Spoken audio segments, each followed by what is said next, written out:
4 is the appeal at 724 Scott Street.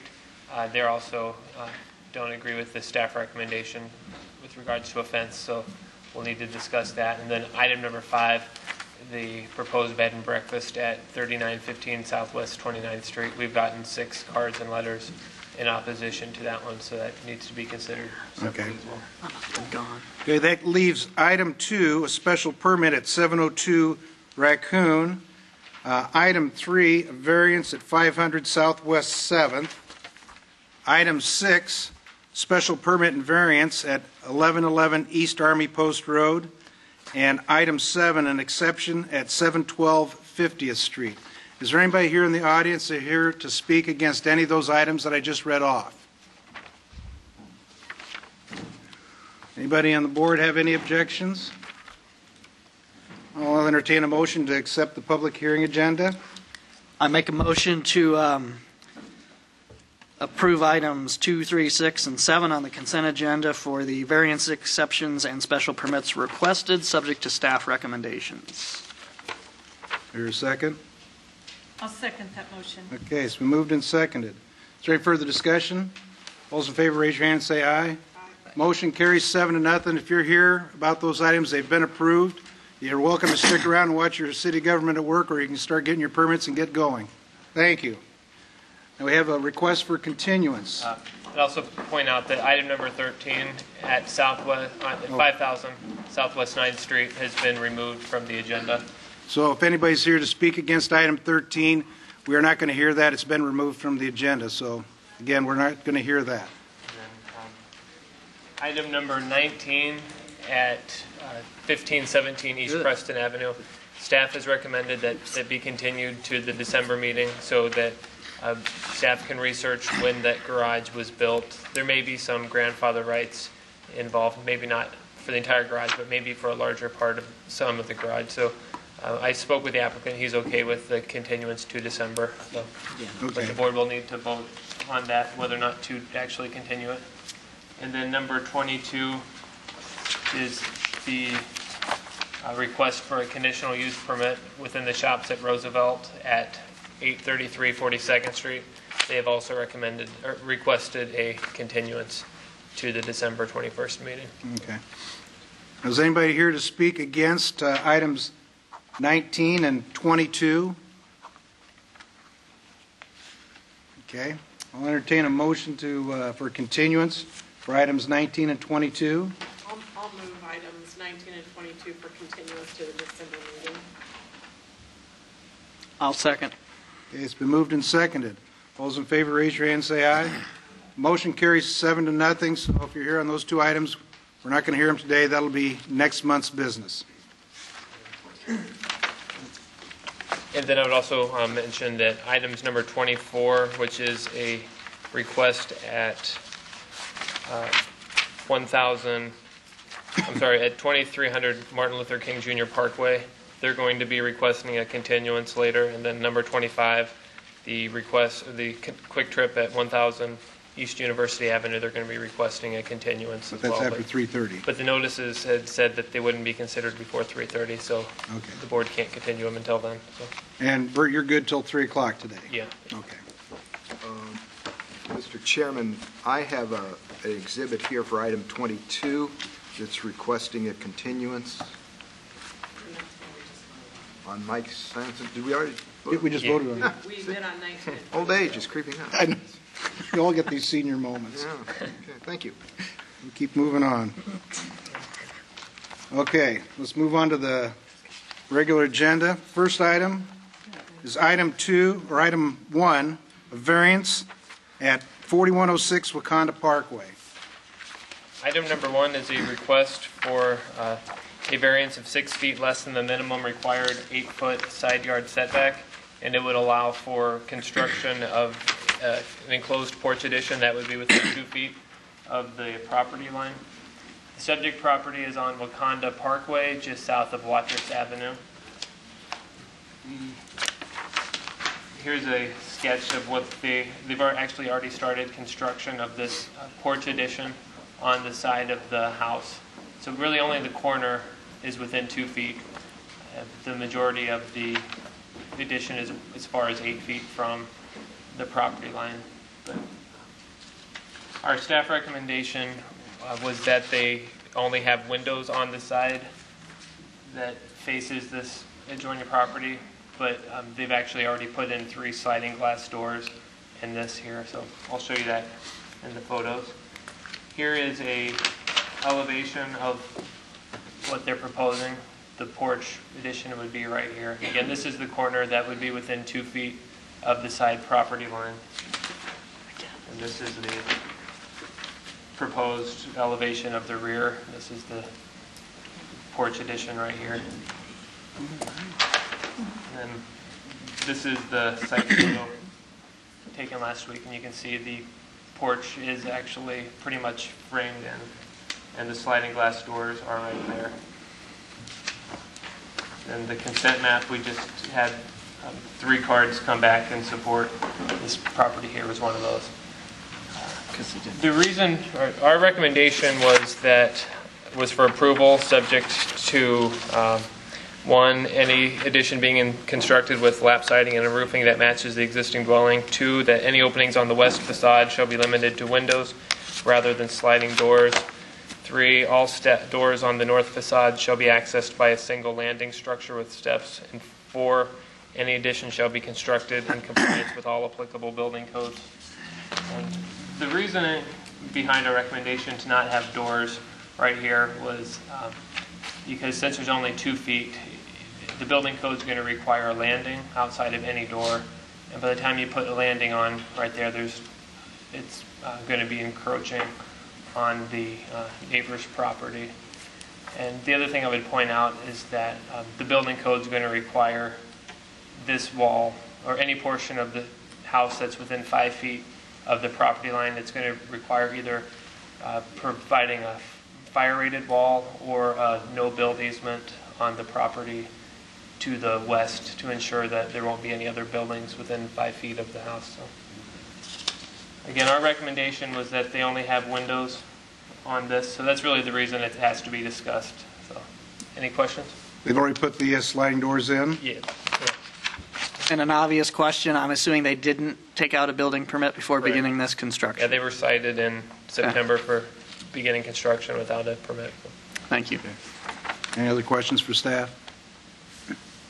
Yeah, did you have the comment card from 4108 before you made your recommendation? No, we did not. So, taking into account the idea that 4108 has already seen the building project, and there's no objection to it, would that have changed your mind? It probably wouldn't, but you're right, that would be the property that's most impacted. This property right here is 4108, so they didn't send in a card saying they were in support or in opposition. So. And wouldn't it be sensible if in fact the people now understand what the building code provides, that we continue this until the next meeting to give them an opportunity to talk to their neighbor, to get a no-build easement, and if they need an easement to build some steps on their neighbor's property, to get that too. You could ask the applicant if they would be interested in that. Well, it seems like that would be sensible. Yeah. This was on the consent agenda, then you pulled it off. Why was that? Well, when we took it in, we didn't realize it was so far along and already had the doors in place. So it was when we did the site visit last week that we saw the... Any other questions for staff? Thanks, Bert. Applicant or representative of the applicant?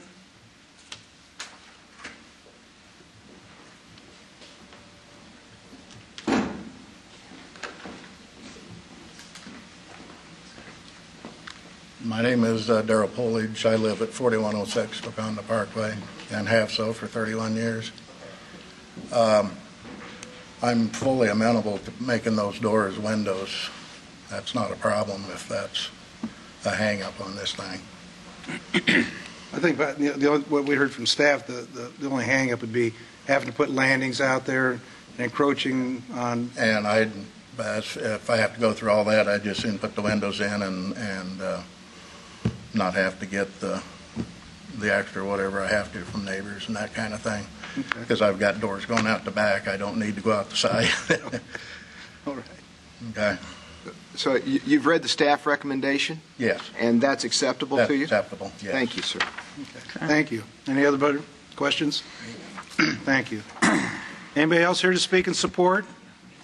Anybody here to speak in opposition? Any last questions for staff? Hearing none, we'll close the public portion, go to board decision. I'll move staff recommendation. Second. The moved and seconded. Any further discussion? Those in favor, raise your hand, say aye. Aye. Motion carries 7-0. You're all set. Item 4 is the variance at 724 Scott Street. Item 4? What do you say? Yeah. I never get in there. Mr. Chair, members of the board, this item is here for the purpose of a variance to the required separation for what is considered an animal exercising runway. Basically, there's proposed exercise areas associated with a doggy daycare, if that's what you want to call it. But it's essentially a full-day kennel. We would have to classify it from a use standpoint as a kennel, and the way our zoning ordinance reads. And one of the provisions is that it be separated from, those areas be separated by 200 feet from adjoining residential district. In this case, we have a M1 industrial property here. It was formerly a television tube repair facility, but just immediately to the west across the public alley is a residentially zoned area, R2A.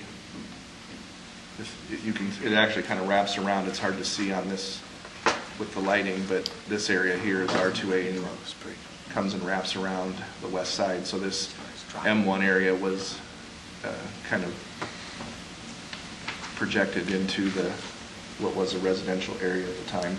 The new extension of ML King has been taken just to the north of this to Southeast 9th Street at this point. So the aerials are new enough to reflect that new construction.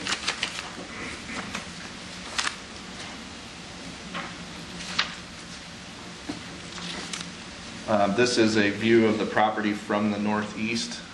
So you're looking at it to the south. This is an open area to the north that would be part of the, I believe the fence that you see in the middle ground here, the foreground, is about where that property line exists for the lease of the area for the exercise runway. And this might show it a little better.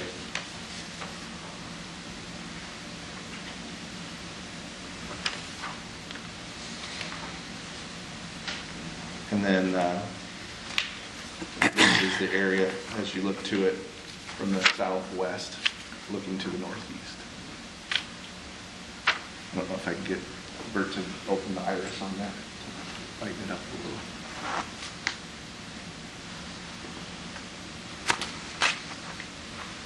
a little. Staff is primarily concerned about how this is going to impact adjoining residential. The proposal would have kind of two separate areas. And this is a copy of the site plan. I don't know if it's, probably have to darken it again, Bert.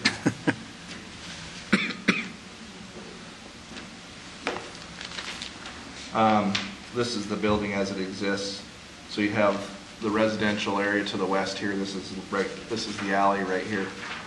And then, so there would be kind of one exercise area to the north, and then some area proposed out to the front.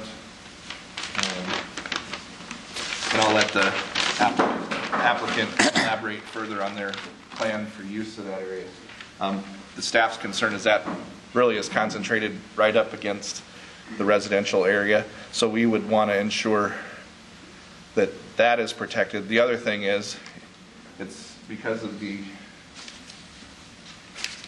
proximity of the visibility from the ML King southeast extension here.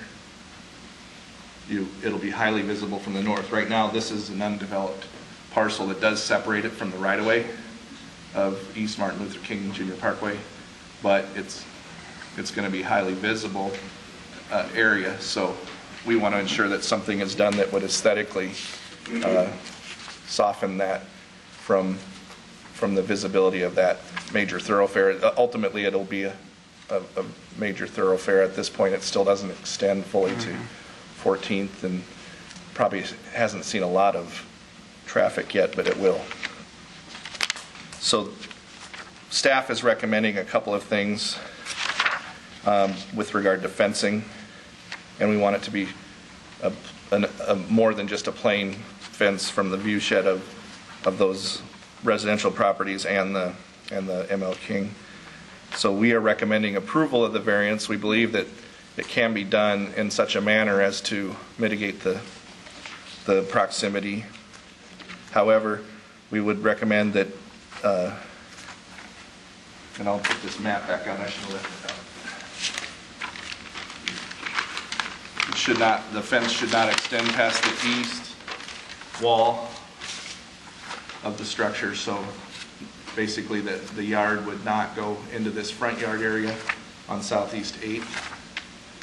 It would not extend past the south wall of the house, or the building, which is this. So you could have this little area here for an exercise area. And then you wouldn't go past the west wall. So there would still be this kind of strip, 17-foot strip in here, along with the alley that would separate it from the residential to the west. We would say that any wood fence constructed shall comply with the following design standards. Wood posts that are no smaller than 4 by 4. The pickets shall run between the posts so that you have exposed posts and not where you have this entire expanse of wall of a fence where you can't see the posts. So it breaks up, it kind of gives an articulation to the fence rather than one long expanse of pickets. There should be a cap element that would go above the pickets so that you can emphasize and see where the post is. And any changes of grade shall be done in such a manner where you're not leveling the top of the fence all the way across the grade. Rather, you're stair-stepping panels of fencing as you go down in grade. Posts shall be evenly spaced, separated by no less than 6 feet, no more than 14. These standards are comparable to fence design guidelines that we've used in some of our historic districts, actually. So this would be a type of fence that would look a little more aesthetic pleasing. It would have articulation and would soften the views of the exercise area from both ML King and the residences. We would require issuance of fencing permits. We would require that the existing chain link fence be removed, and that we would ask that plant material be provided to screen the parking lot and the north side of the animal exercise area. So this area right here, we want to see additional landscaping to separate from the residential to the west, and then to the north of at the north edge of the exercise area. And we would do that through a site plan process. Are there any questions? I have the. Was there a consent map? Yeah. Apologize, I usually pass those out right at the beginning.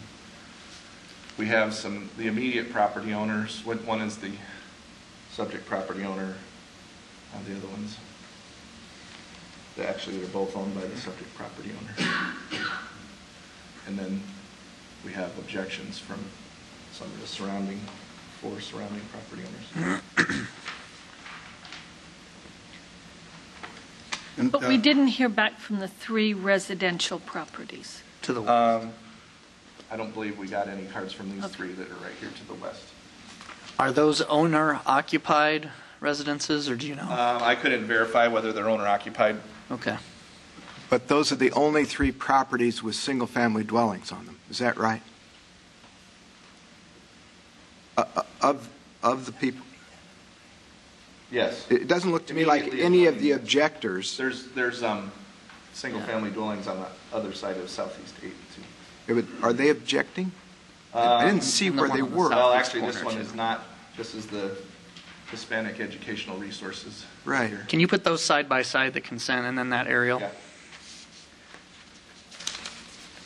I think there's a house to the southeast there, too. No? That's a church, actually. Yeah, it's Oh, that's a Guadalupe. church? Okay. Here.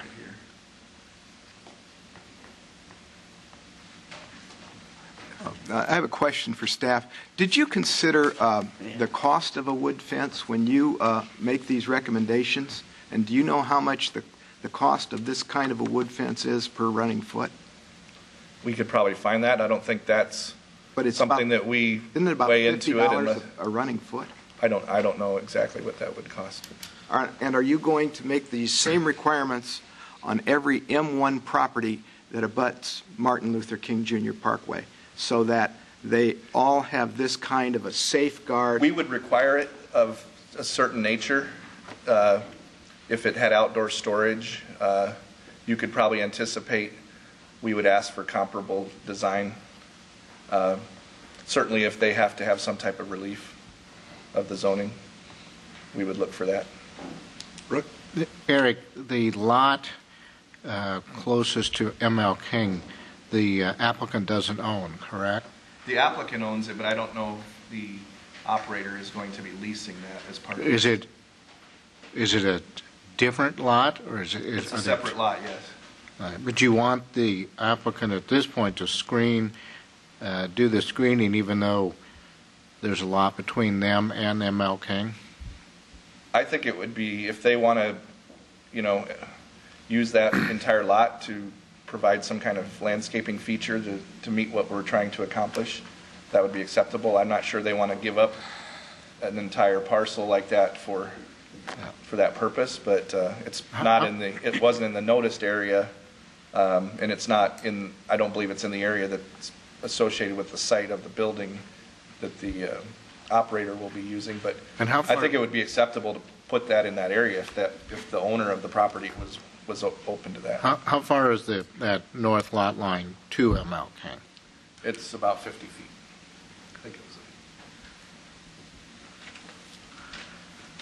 See if I have something that actually shows dimensions. And that includes the city? I mean, you're going from Yeah, there? actually, this is if you see this this band right here, that's right away, kind of clear zone for the parkway Okay. that the city will maintain, and then you still have this additional parcel here. And there's an alley, you said, now on Yeah, the... this is an alley, but it's not a real, Fine. it's not improved, or, it's not heavily used. Do you have pictures of the alley? Let's see. If you can see here in this picture, can you lighten it up, Bert? It's, there's a drop here in the curb. I'm not sure if I have anything down the length of the alley to give you.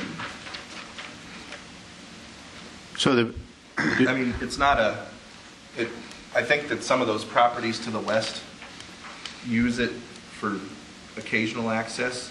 It doesn't go to any garage or driveways into those properties. It's mostly grass or vegetation covering. But you want that fence or planting, I guess the planting in my mind, on that side, and between them is their property, the alley, and then the residential. Correct. So there's about, if we can darken it again, Bert. This is kind of basically the building's set back 17 feet from the property line against the alley. So we're saying keep the exercise area no further than, no closer to the residential than that west wall. So you could have this as a front area here, and this would be a back area. We would want to see, the landscaping is actually, we want to make sure is from the parking area here. From the, In terms what do you of mean? keeping How wide is the alley? How far away are these homes? They're only probably about 80 feet at the 80 feet? furthest. I mean, you've got, if you look at the aerial, you've got, so you have a 16-foot alley, so if you think in terms of, So it'd be 33 you feet have from garages the that are building to the property. closer, but the homes are probably more like an 80-foot separation. Is there, my last question, is there any city overview of what you want to do on this MLK Parkway? In terms of how we want to treat that edge, Yeah. this is a start to it, I think. I think we're going to expect uses to... So there's no directive from the Well, council? we have the market district plan that we're working on right now to talk about both uses and how we develop along that ML King extension. So we've had some analysis in this with our urban design staff people. So we didn't just, arbitrarily choose this as what we want to have. We looked at it and said this, we need some type of a more articulated fence. We don't want a plain wall. Well, that's what I'm asking, is there some criteria that, There isn't a specific design guideline. We borrowed from an existing set of design guidelines we've used in other locations, but I don't think it's been adopted as this is the absolute for the ML King extension, no.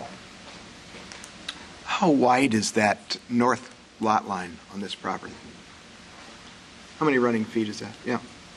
The actual, you mean the width? The width. From like the width across the front or across Across the north side, 150? it's 150 feet. Yeah. So you'd be looking at about a 110, 120 foot width for that yard still, in terms of everything between the east wall, everything between the east wall and the west wall to the north. You'd have almost 120 feet there of width to work with for that yard. You'd have 108 feet. 108. You did all the math, right? Yeah, subtract 25, subtract 17 from 150. Public school. You're better at doing that in your head than I am. Any other questions for staff? No? As Brooke kind of referenced, is there any plan for any changes in the zoning district down there? This is an R2 that this borders, correct? Yes, there isn't, I can't say specifically for this property because I don't Okay. have the plan. Sure. Because it's still in the development stages, Okay. but the kind of the direction that it's going right at this point is to try to back away from the industrial type Right. uses, recognizing there's going to be some long-term transition from those existing industrial uses. I'm kind of curious the other way, though. Is it more likely that some of the houses there might be gone if the It's district is possible there open may to be- more I of a don't know what- mixed-use district? I don't know if we really have the demand for that type of commercial. However, Okay. with this traffic corridor, that may generate demand we haven't seen. Okay. So there is a likelihood some commercial would want to be along that corridor in the future, so that's possible. We're looking at what the appropriate zoning categories should be for this area. Okay. One of them that's being looked at is C3B, similar to what they did with the East Village area. But that's not, I don't think that's been, council has not initiated that at this point. Okay, thank you. Any other questions for staff? Thanks, Eric. Applicant or representative of the applicant? On up.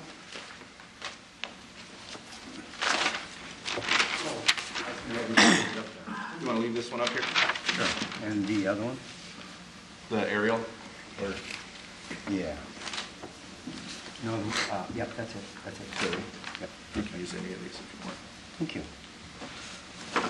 I'll grab my book. My name is Scott Abbott.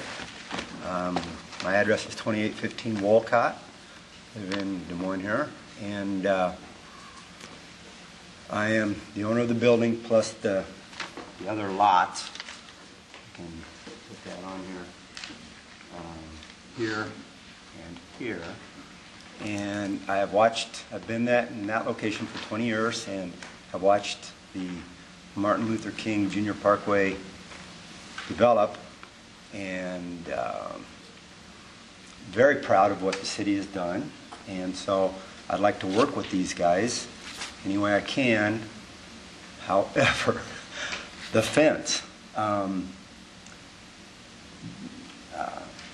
guess when I put it in, the city really worked with me because they wanted to bring business to that area, and so they helped me with all the guidelines for the fencing and the opaquing and everything, and at the time I didn't really agree with it, but over time I did. And so, you know, with what they're saying to do with the fence, I agree, but I disagree because the chain link fence that is here right now along the back, or the north, the east, and the west, that's some really good stuff. And I've seen where the fence companies can literally do what you're talking about with the wood attached to that, and it's beautiful. And so going on the idea that we want that to look good for the Martin Luther King bypass, I would be more inclined to use the existing fence with the wood attached to it, because it's not only is it stronger, but it looks really good. But, you know, either way, by the way, I take care of the alley and I take care of the property behind there to make sure that it always looks good. And never do you ever see it. In fact, I will mow up to the MLK when the guys from the city don't get it done. So I always want that to look good because that is going to be our show place. And so with that said, I know these guys at the doggy daycare, and I know that they're really good about the same thing I am, and so based on that, I'd really like to see you guys make this happen. So really, what you're asking is, rather than tear down the chain link fence, putting up new, like put wood slats in that, I haven't seen it, but that's what your request is? Yes. Okay. But, and in addition to that, I'd like to see the variance passed, too. Okay. Any other questions for the applicant? Mel? Scott, you've been here 20 years or so. Well, my business has. I've been Okay, here all my life. what have you used the property for in the past? Haven't used it for much of anything other than take care of it, make it Okay, look good. so this would, The you building haven't used it itself, for a number of years? I'm sorry? You haven't used the property for a number of years? You just take care of it? There's nothing going on there now? Oh, no. That's what I'm asking. operated my What is it? business out What's of your there. business? Hawkeye Picture Tube Manufacturing. Okay. And I have, because of, you don't see picture tubes anymore, been closed that part down, but I still broker specialty tubes out of there, but it's such that, you know, it's not going to support. Right. So you'd like to keep something active in the building? Exactly. Keep it productive, keep it going. Okay. Any other questions for the applicant? Thank you. Okay. Anybody else here to speak in support? Greg Bonnet, owner, operator of Downtown Doggy Daycare, 2412 York Street. Just kind of piggybacking off what Scott was talking about. This is a more simple view of than what we're proposing right here. You basically see the building where we want our little dog playground Oh, to be. get a little closer to the mic. Or, that's all right, yeah. Got to be recorded. Thanks, Mel. Out here. Extension right there. Okay. So what we have here is, this is where our little dog play group would be, out here in this front yard.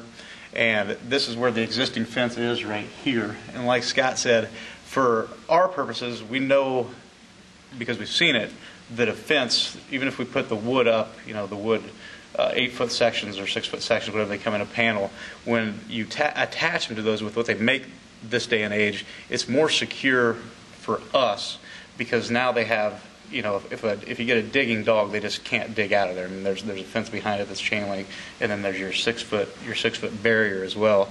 Not only that, but you know, and it seems like they're wanting to say that a wood post is a good looking thing, and you know, I'm not sure that it is.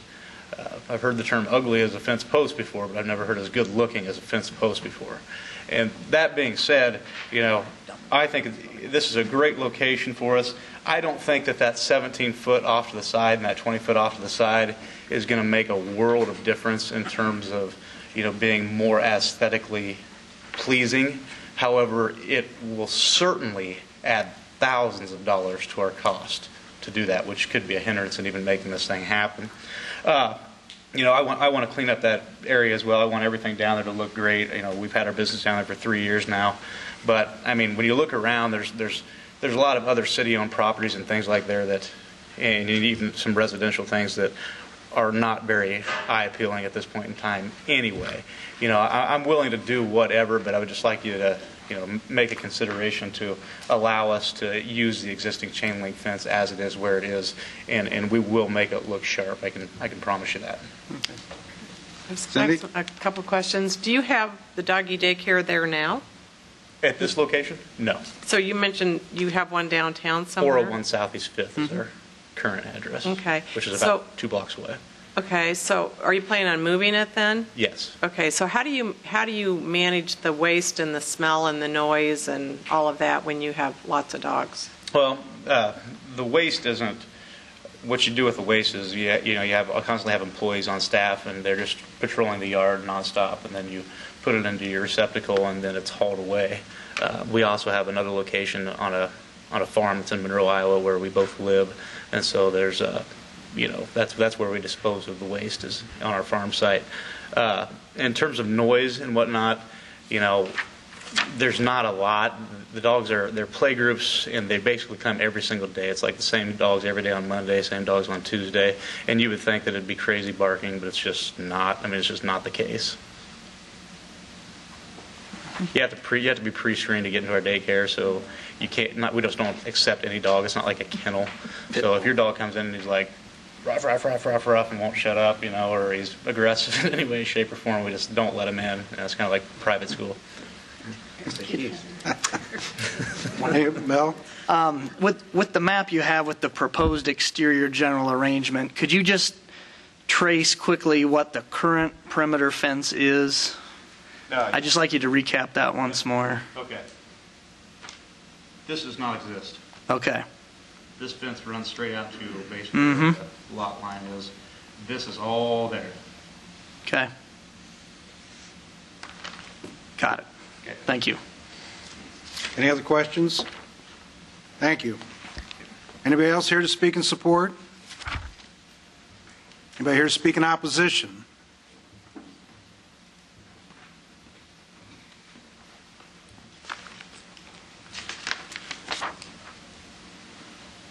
My name is Isla Placencia. I'm representing Midwest Education. I'm representing the board, and I'm also representing myself.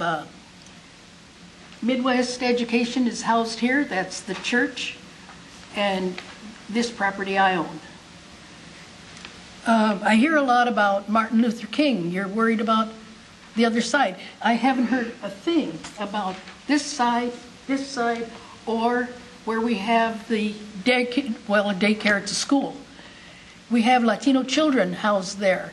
I'm opposed to this because of health, the noise, the safety of the children. What we're trying to do right now, make this an educational community, an educational complex. We purchased this building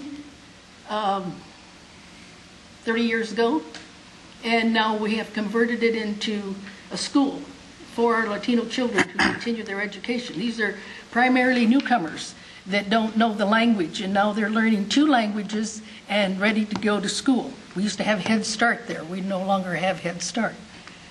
This property, we purchased, Midwest Education purchased that. We're converting that church into a museum. And that church has existed there for 63 years. It was built by the Mexicans that came here with their own hands without any help from anybody. And by the way, our community purchased that with no help from anyone. We purchased this with no funds from the community, the large community, from anyone. This is our own resources. I purchased that with my own money, and I knocked down the house. I was trying to save money in order to knock down the other building. Every time I get some funds, then the city fines me because I haven't knocked it down. It's a catch-22. So this is going to be converted into a park. Eventually, I want to build a museum, take it back. I want to build a memorial for the Latino soldiers that gave their life for this country. I lost 2 brothers in World War II. So this, whatever they want to do with this little puppy thing, will not fit into our educational complex that we want to build there. I am here to protest. I don't want to, they have 2 others, I understand, from the presentation today. So I'm hopeful that they can continue where they're at and not come into this community. And I tried to purchase that building that that gentleman owns, but he wants too much money. And I don't know where I could get the money myself to buy it, so we're out of luck. But we do have, the railroad is willing to let us buy these 2 pieces of property so that we can continue to expand our educational service to our youngsters. Along with that, to give you a little more about education, right now we're on our 18th year in taking youngsters from the Des Moines Public Schools and the surrounding area, Johnston, Clive, all of those, to different colleges. We celebrated our 18th year doing this with no help from anyone but ourselves. I run a nonprofit organization, and I ask for donations. With donations, we give it right back to the community. So I'm begging you, please, don't let this go through. Thank you. Thank you. Any questions? Thank you. Yes, no questions. Thank you. Anybody else here to speak in opposition?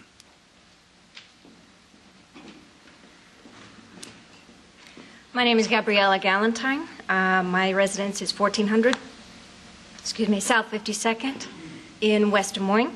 I am the Executive Director of Hispanic Educational Resources, located at 828 Scott Avenue, immediately east of the proposed kennel. I am also the Director of the preschool, Conmigo Early Education Center, and I want to say thank you to Ila Plasencia, as she was one of the founders of the agency. And she did bring up a good amount of the history. My concerns for this proposal are relative to the issues regarding our child care center and preschool. We have children here from the ages of 2 to age 5, and during the summer we have school-age children. My concerns are the increase in traffic, similar to what the other individual spoke about, is the smell, the noise. That's going to be a given. The traffic is an issue. The other concern that I have is regarding the responsibility of the clients that may be bringing their pets to this business. My concerns are individuals who don't have their animals on a leash. We are immediately across the street from them. We have very small children that are being unloaded and being brought into the building. Our children are routinely seen walking around the property as part of their outdoor experience and practicing their observational skills for development of language and exploring the science areas. So that's a concern for me. Another concern for me is the type of fence, because it does not take into account the type of animals that would be prone to digging. I have a very close friend that owns 2 miniature dachshunds, and they have a tendency to dig underneath the fence. She has a wood fence. I had the privilege, if you will, of dog sitting for her for 2 weeks while she was on vacation, and they got out at least twice while I was there. I had to be vigilant to make sure those dogs stayed within the property. So that's a concern. The proposal that the applicant has suggested of adding the fence, the wooden fence, on top of the chain link may lessen that risk, but that is something that concerns me because of the age of the children that I have in my building. I have 86 children that I'm responsible for. And families often bring other children with them, some of them younger, some of them infants. And so that's a concern of mine. Brooke, you want to go ahead? Yeah, is your property fenced? Our property is, my concern is that parking area that's highlighted in the red. That is not fenced. But when the children are outside during school hours, they're on fenced property. They are usually, but some of our classes do conduct nature walks, and they will actually walk around the perimeter along the sidewalk. Is there any dogs in the neighborhood? The neighbor immediately behind us in that location did have a few dogs at one time, and they were fenced in. Do they cause any problems? He was very cooperative with us. On your traffic concern, if it was me, I'd be more concerned about ML King traffic and how that's going to grow in the future significantly. And then the other part of, I think Mel mentioned that how there probably could be more commercial businesses in that area. Is that a larger concern than just this one business, or have you thought about that? We have. We have looked at possibly even moving the location of where we have our park or our outdoor play area on the property so that it is removed from MLK. But that's going to be a considerable expense and not something that we're able to do immediately. Okay, thank you. Any other questions? Thank you. Anybody else here to speak in opposition? You get 3 minutes if you want them to close or address their issues.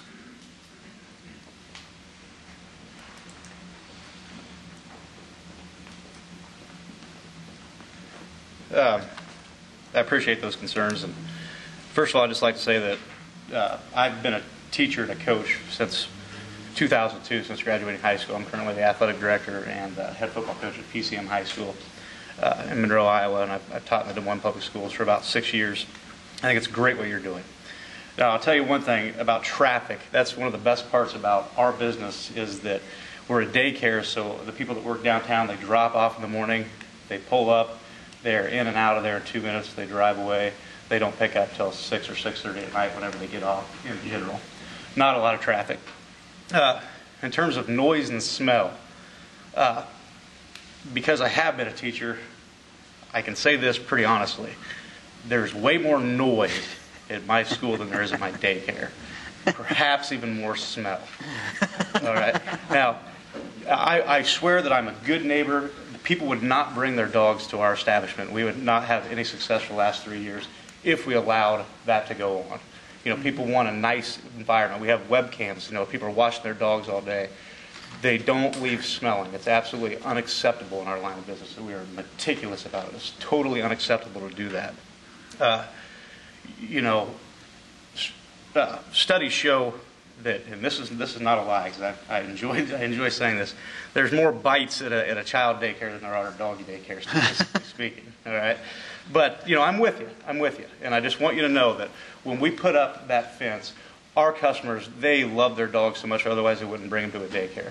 They always bring them on a leash. We require them to do that, and then they're in there. And that's why we want the solid wood fence, so that even a regular person can't go up there and try to excite the dogs or anything like that. And they won't.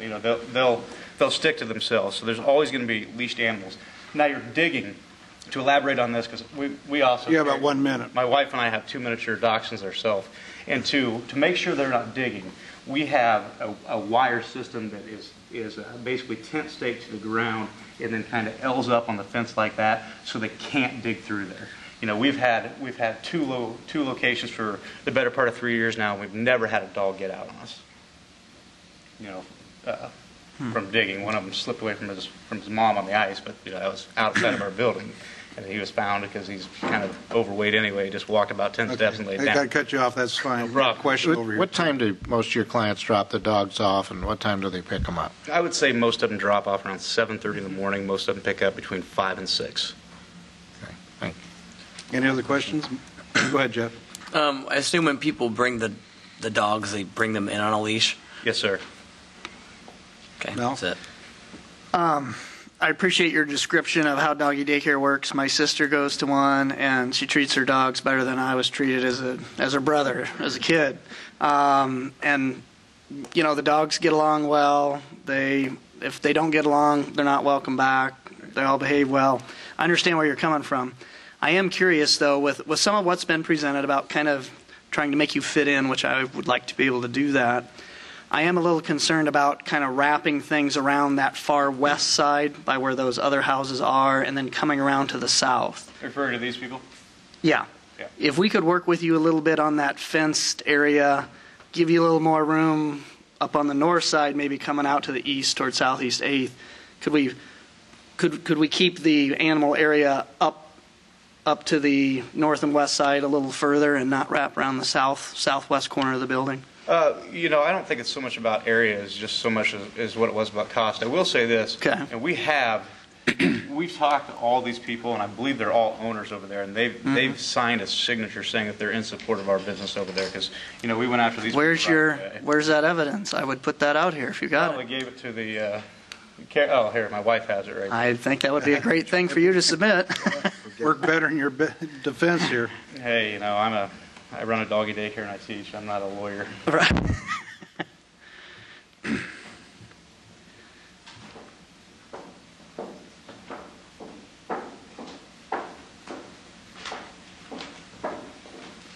Just stick it under the camera. That'll be.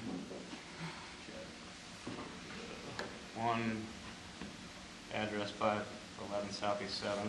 Right. Two of them on here, 515 Southeast. And I think one is on the north side of the property, or east side of the property. Mm-hmm.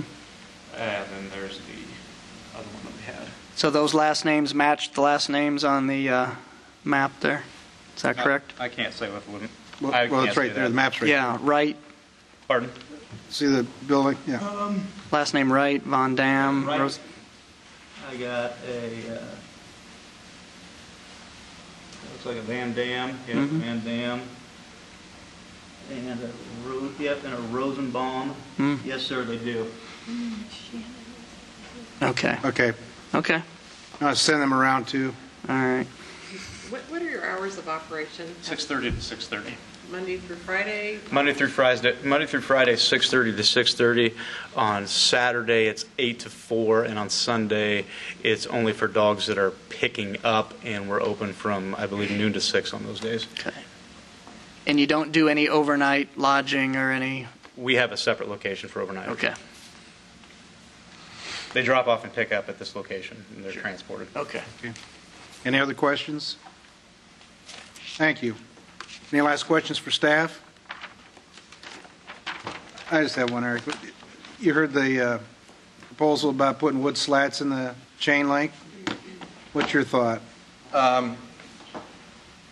Generally, and we'll see this in some future cases on today's agenda, we've gone away from, we've had bad luck with slats, mainly due to maintenance. This owner may maintain them better than another owner, but you're not going to find staff recommending in favor of slats, and we don't allow it anymore as a screening material on normal site planning. Okay. The other thing I need to point out is if you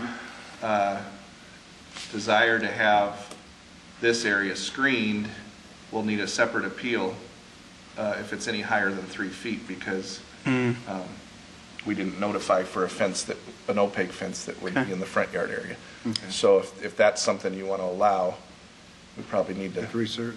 Yeah. Okay.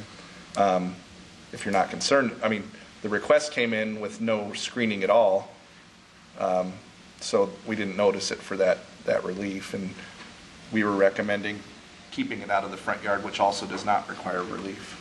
Okay. But would it be the same thing on the west, on the alley side? Would we run into the same issue? The west, it wouldn't be the same. That's along an alley. Yeah, no, it's different along the alley side. Okay. The front yard setback areas where it's just on Southeast 8th then. Okay. The slats, if they were provided, let's say that's required screening, we normally need it to be 75% opaque, and that's sometimes hard to achieve unless they're the really wide slats that pretty much fill the entire gate. And when you talk about slats, Eric, are you talking about what I would call the ones that are interwoven? They're interwoven into the chain link. Now, if somebody's going to mount a whole opaque panel, yeah, if they're looking to clad this in panels, Right. that may be something different. Okay. I haven't had time to really consider that or be able to react to that. Because I understand what you're talking about. The slats fall out, they break, they slide down, whatever. I think the reason we asked for removal of the chain link was that we didn't want it to be on, the outside or. Right. So if that's something there, that maybe reinforces what they're doing, I don't know if that's a huge problem. I think we can enforce something like that or work with them to implement something of that nature. Okay. Any other questions? Thanks, Eric. Close the public portion, go to board decision then.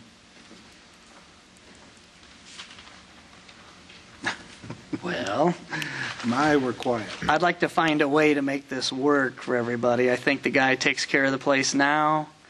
He wants to do something good, keep a business going. I bet you in 10 years all of this is going to change down here. So to put in a huge kind of fence like you would in a historic district, I mean, depending on how long the lease is, this guy might be here for a while and moves on or doesn't work, and now this guy's got this wonderful wood fence he doesn't need anymore. I am a little concerned about trying to keep that use a little bit to the north side there rather than wrapping around to the south. Maybe that can keep things a little more away from that residential area to the southwest and some of the concerns to the south. From what I got of the presentation, my understanding was that the fence that now exists was built at the request of the city and was screened at the request of the city. Mm-hmm. And now they want him to tear it down and build something different. That seems really unreasonable to me. But it was for an M2 use, which I think had different things and had a different set of conditions. But I don't disagree that completely tearing the fence out to build a different kind is where I'd want to go. And this is an unusual request to ask an M2 owner to set aside certain areas of the M2 for green space. It seems rather unusual that the request that the city is putting and adds an awful lot of cost. I mean, if you want a wood screen, and the owner indicated, the tenant indicated he was willing to live with attaching panels to the fence as it now exists, that's fine with me. But this is M1, isn't it? No. It's not M2. Is it M2? It's an industrial type district, and they built the fence to the industrial standards they had to at the time. Says M1. I would agree. It's M1, yeah. I would agree with Mr. Clark. I don't see the point of ripping out this fence and going to the expense of putting this other in, especially since there isn't any direction yet on what the city wants to do with the ML King Parkway. I understand the beautification issue and all that, but I don't think the applicant's proposal is out of line, hooking what I understand to be wood panels to the existing fence, not slats. Slat. Yeah. As somebody who lives next to somebody who has 4 dogs and they have a chain link fence with no slats, I would like to see an opaque panel on the side that borders the residential that just keeps the doggies focused with their friends and not with what the neighbors would be doing. But again, if there's a way to use that existing fence and screen this properly, especially on the west side, I really want to do that. But if we're not careful here, we might wind up with this guy having to come back if we allow him to screen the east side on Southeast 8th with opaque panels the full way up. Then suddenly that's not what's on the agenda here for an appeal. So perhaps we could get him to just build it in further. It could still be metal construction, but with some similar panels or something. Or do nothing on the east side. Leave it as is. That's an option too. I mean, he does have the bottom part of the which he could then put his opaque panels onto. It already has opaque. Yep. Most dogs aren't more than 3 foot tall anyway, are they? Okay. Well, like I say, this area is going to be constantly in change until it won't look the same in 10 years. So I'm flexible with what we want to do here. So I heard some good arguments. Somebody put a motion on the floor, and we'll see where we go. Can we see the map of where the fence is proposed, where it is and where it's proposed? I think the tenant took that back with. Yeah, I think I have a copy of that. We could use it back, yeah. He's got it there.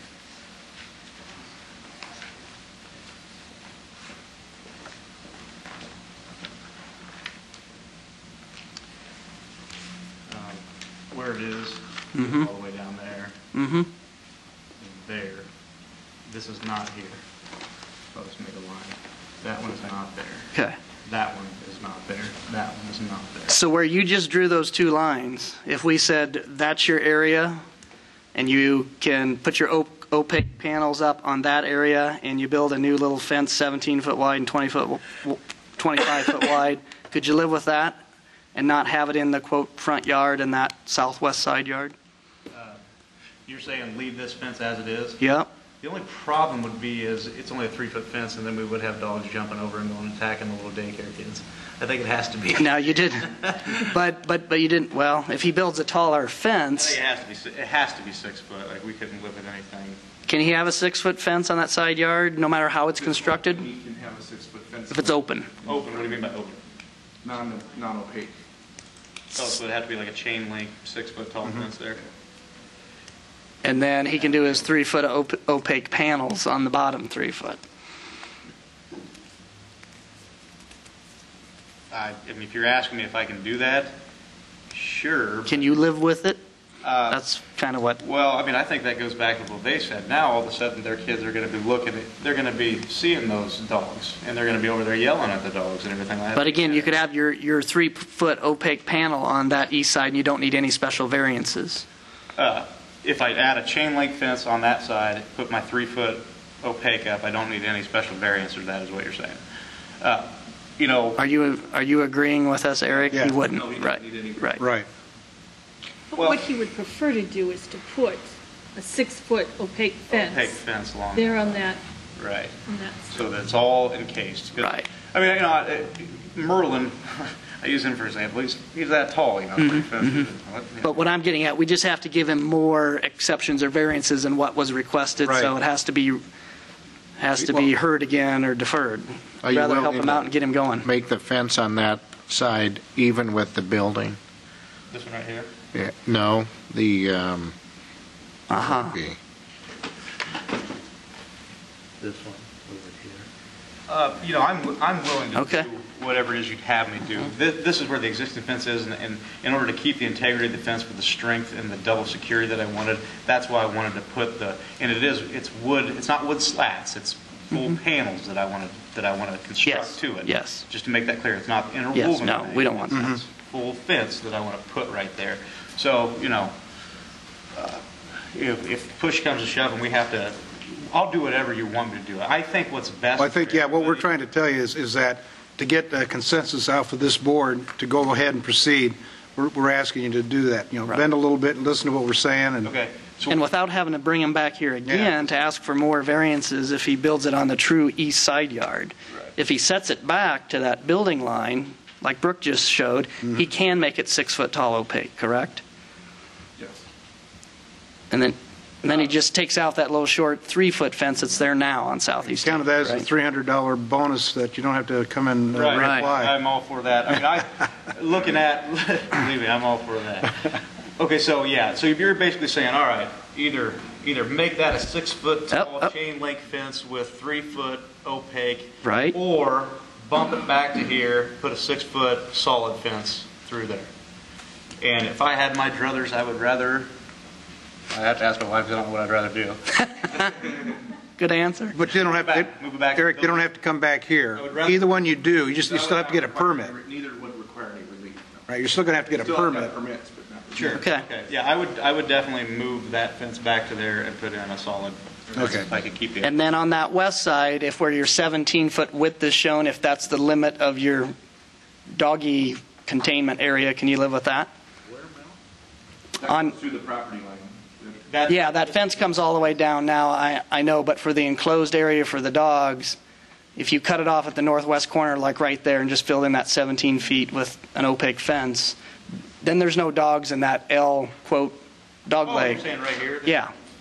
I'm just concerned with trying to still minimize having dogs near residential as much as possible, and maybe with that southern exposure, in consideration of some of the neighborhood uses to the south, if we just keep the dogs on the north side of the building, up toward ML King, it's not in anybody's hair. Yeah, I mean. Oh, you have two types of dogs you're trying to segregate? Is that the deal? Right. Okay. Okay. Little dogs and big dogs Okay. back here. Gotcha. You know, yeah, staff was open to having a separate area in the front. Okay. Staff was okay with that? Envelope and in the back inside the building. Okay. And the problem is there again, it's like, okay, now we have to reconstruct a whole different fence, and we're, Right. we're going Okay. 17 feet. I don't think it's going to make that big of a difference, but, you know, I'll do whatever. What do you have to do? Panels on the south side? That if he does 6-foot tall panels on the south side, is that okay, Eric? Yes. He doesn't need relief? Yeah. Okay. South side, okay, here to there. So if he panels everything and moves his fence back 25 feet from southeast to 8th, All around it. we're done. Okay. Everybody good? All right, thank you. Can I save that? Go back to board decision then. Yeah, you do. Oh, boy.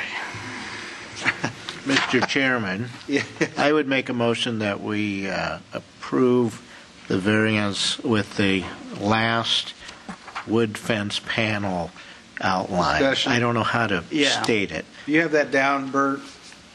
You'd have to strike the removal of the chain link fence, Okay. except in that area that's in the front yard All right. along Southeast 8th.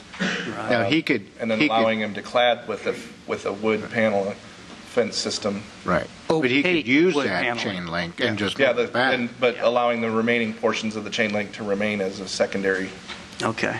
reinforcement of his fence. Right. Whatever. So you would strike the portion that says remove the chain link fence, basically. Right. Do I hear a second? I will second that, and shall be constructed of opaque wood panels securely constructed and fastened to the existing chain link fence. Sounds How's good. that sound? Been moved and seconded. Is there any further discussion? All those in favor, raise your hand and say aye. Aye. Those opposed, motion carries 7-0. We're going to come and inspect that, you know. Bring your dog. Get my sister to take her dogs there. Item 5 is a conditional use permit at 3915 Southwest 29th. Item number 5 is a request for a bed and breakfast with up to 4 lodging units within an existing single-family house. Okay. The subject property is within an area zoned residentially, so bed and breakfasts are allowed by conditional use permit only. The subject property is located on the east side of Southwest 29th Street in a predominantly single-family residential neighborhood. Here's a picture of the single-family dwelling. It has 6 bedrooms, 4 of which they are proposing to use as lodging. And I believe they've already been operating the bed and breakfast for the past few months, since it did come into the city was made aware of it through a complaint. Here's a aerial of their site. Again, this is the house right here, Southwest 29th Street. They're showing the off-street parking. They have a double tandem garage, so it's actually a 4-car garage. So that's where they would park their own personal vehicles. But then they're showing their driveway has enough spaces for 4 parking, or for 4 cars to park, which the zoning code does require 1 off-street parking space per lodging unit. So they would meet that requirement there. And then they've also shown there's potential for 5 more parking spaces on street right in front of their house. And here is the consent map. We had 6 cards come back in opposition and 5 in support. Staff has recommended approval of the bed and breakfast subject to just 3 conditions. 1, they comply with all building codes and get the necessary permits. 2, that they have no more than 4 lodging rooms on the premises. And 3, that the operator must be an owner of record and be a resident of the property. Yeah, if you will, would you refresh my mind on boarding houses? If they wanted this to be a boarding house instead of a bed and breakfast, would they be able to do it without a special use permit or a variance? No, I believe they're. Yeah, I don't think R180 requires them. They're allowed in some residential districts. I believe the first comes in R3, which is multifamily. Says in it. Right. Bert, a few years ago, we had another address that was very close to here. It's not this one. Was it in the same neighborhood, though? Yeah, it's more west. Just a little more to the west? Yeah, with the No, We it was had- for a bed and breakfast. We had one for a bed and breakfast. It's been several years ago. Do you remember that, Bill? Yeah, she. And it was in the same, I could show you the house, but it's not this one. I think it might have been on Walcott. okay. I don't remember. I have a question. To make sure it's clear, they did not get a permit before they started to do this? Correct. Okay. Yeah, the name of the business, I believe, is Restful Haven. They have a small sign. The photos they show are submitted with their application. Shows like they just have like a 12-inch by 4-inch sign outside the front door that's called Restful or Peaceful Haven. We did. Any other questions for staff? Thanks, Bert. Applicant or representative of the applicant? Anybody here? Oh, I'm sorry. Yeah.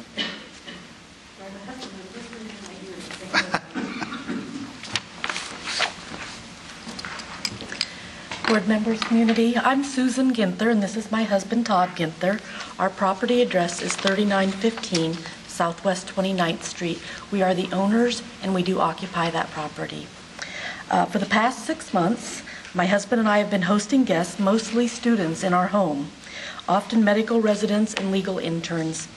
Residently, a single neighbor complained to the Community Development Zoning Department, and thus we are here today to request zoning approval so that we can continue to provide safe and affordable lodging for students and travelers. As retired and disabled veterans, Todd and I have loved hosting these guests. We thought that we were in compliance 6 months ago when we started this and were unaware that a variance was required. So we're here today to request that. I'm also going to do my best to address some of the concerns that were written in the letter from the board and also some concerns that the community might have. Although I'm not a lawyer, city planner, or developer, I'll try and do my best to show that I hope that we have met the criteria to continue with our guest house. Regarding the building codes, we don't intend to make any mechanical, structural, electrical, or plumbing changes. Our home will continue to be utilized in the exact manner that it was built and designed for. We have 6 bedrooms and 5 bathrooms to accommodate a very large family. What we are requesting is almost the same as if we had teenagers of driving age or a large extended family living with us. Currently, we intend to allow only 3 of our 6 bedrooms to be utilized for guest occupancy. Regarding the permits, the only one that we're aware of is the conditional use permit to operate as a bed and breakfast home, which we're here to apply for. Engineering, I don't believe there's any additional site improvements that are necessary. Both our sanitary and storm sewers are adequate and available. Planning and community development, according to a letter that we received from the City of Des Moines County Development Department Permit and Development Center, dated October 11, 2011, our proposed bed and breakfast does conform to what is allowed in the zoning district, provided we do obtain that conditional use permit. In addition, we'd like to affix one small decorative plaque at the front of our home which says Peaceful Haven so that our guests can be assured that they have found the right location. Traffic and transportation. This seems to be the sticky wicket for our neighbors. In accordance with the City of Des Moines Community Development Letter, also dated October 11th, our existing 4-car garage, 6-car driveway, and the 5 streets immediately in front of our home on 29th Street appear to be acceptable to accommodate the additional guest parking requirements. Finally, fire. I've contacted the Des Moines Fire Department Fire Prevention Bureau and have begun the process to obtain a lockbox that is accessible 24/7 by the fire department.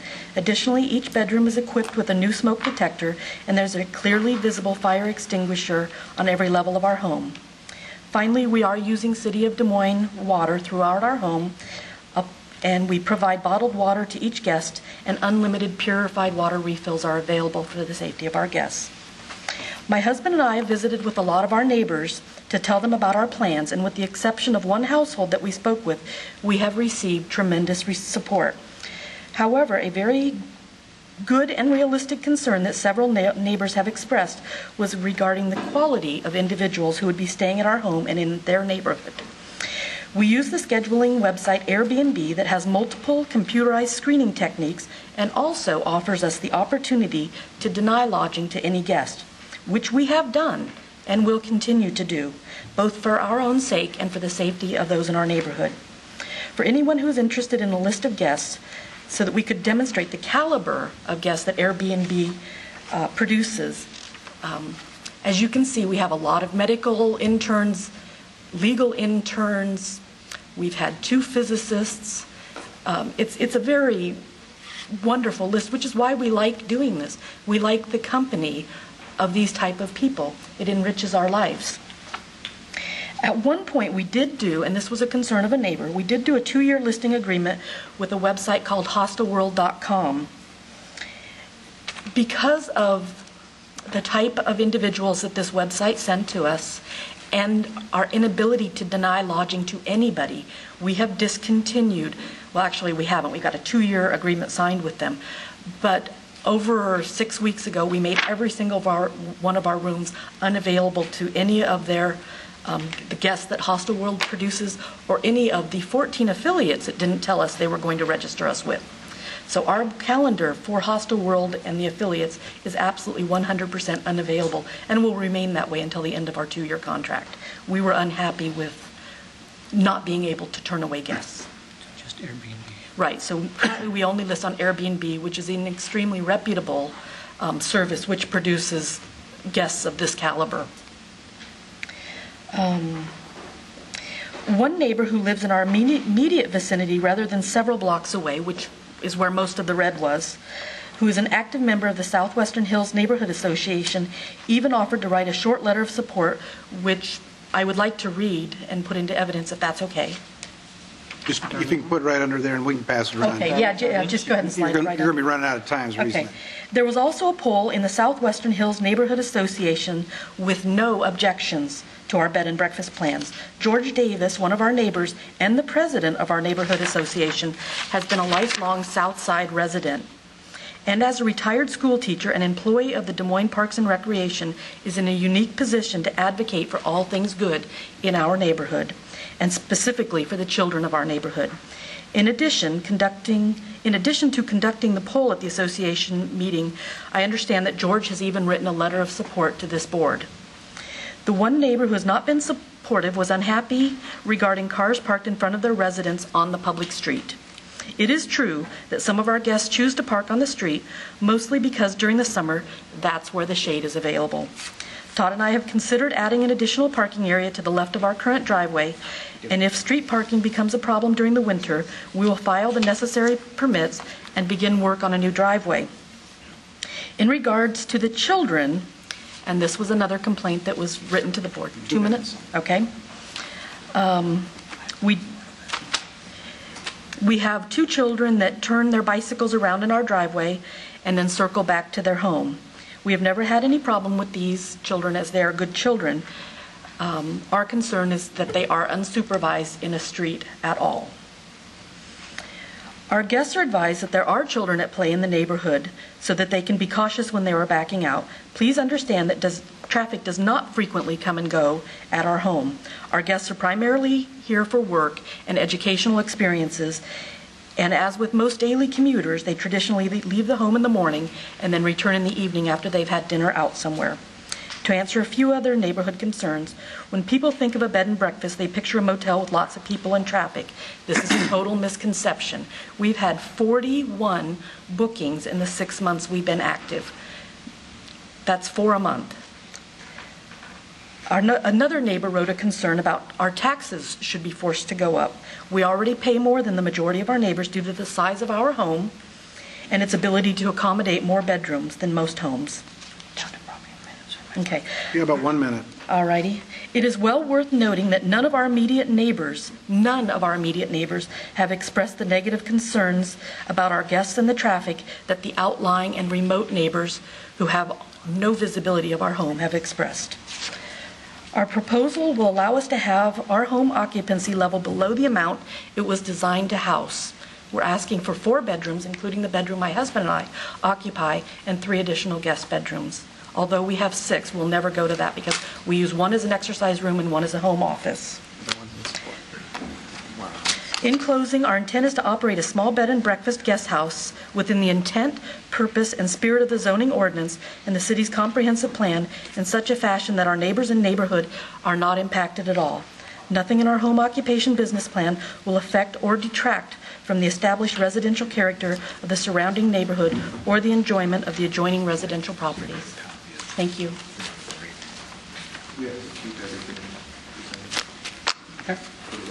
Yeah, you want to just pass it around, we'll submit it. That's good. You don't need my notes, do you? No, if you have an extra copy of what you were...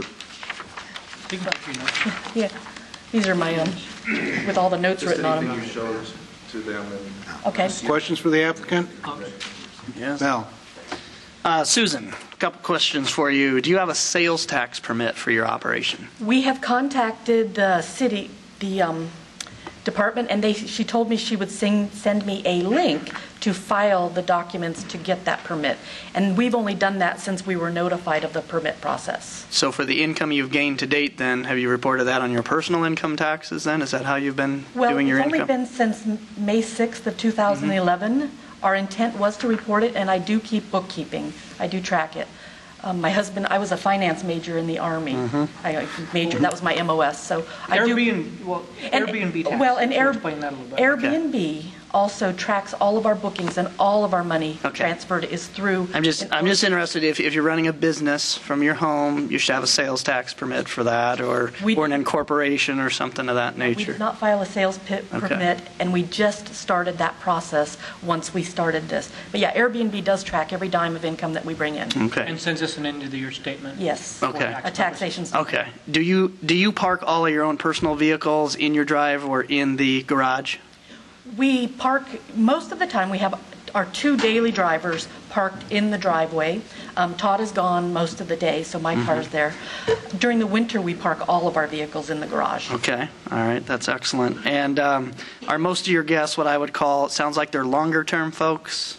Well, we've never had a guest extend past 30 days, but we've had quite a number of our guests come for 1 month because that's the typical length of an internship in Des Moines. Because when I think of a bed and breakfast, my wife says, take me somewhere. I'm tired of looking at you sitting on the couch every weekend. So she wants to go somewhere for like a one-night stay. That's not really sounds like what your clientele is. No. So it might be someone doing a student internship or a medical rotation or an international student here to visit. We have had the overnight guests, but that's not the primary guest. And doesn't sound like that's what you're after either. It's not, but we filed for the bed and breakfast permit because it was the only thing that we had in the city of Des Moines that even came close to conforming to what we're doing. Some of the concerns brought up related to there were even cars parked in an empty or vacant house across the street that were related to your operation. We had a Halloween party, and we parked our cars at the vacant house during the party. That's the only time in 6 months. You should have the party at the vacant house. 6 hours. We parked our cars across the street in a vacant house. And I'm assuming you knew that owner, or they wouldn't have bothered if you parked your cars in their driveway. We actually did know those owners before they abandoned the property. It's vacant, yes. It's a foreclosed home. Okay. All right. Thank you.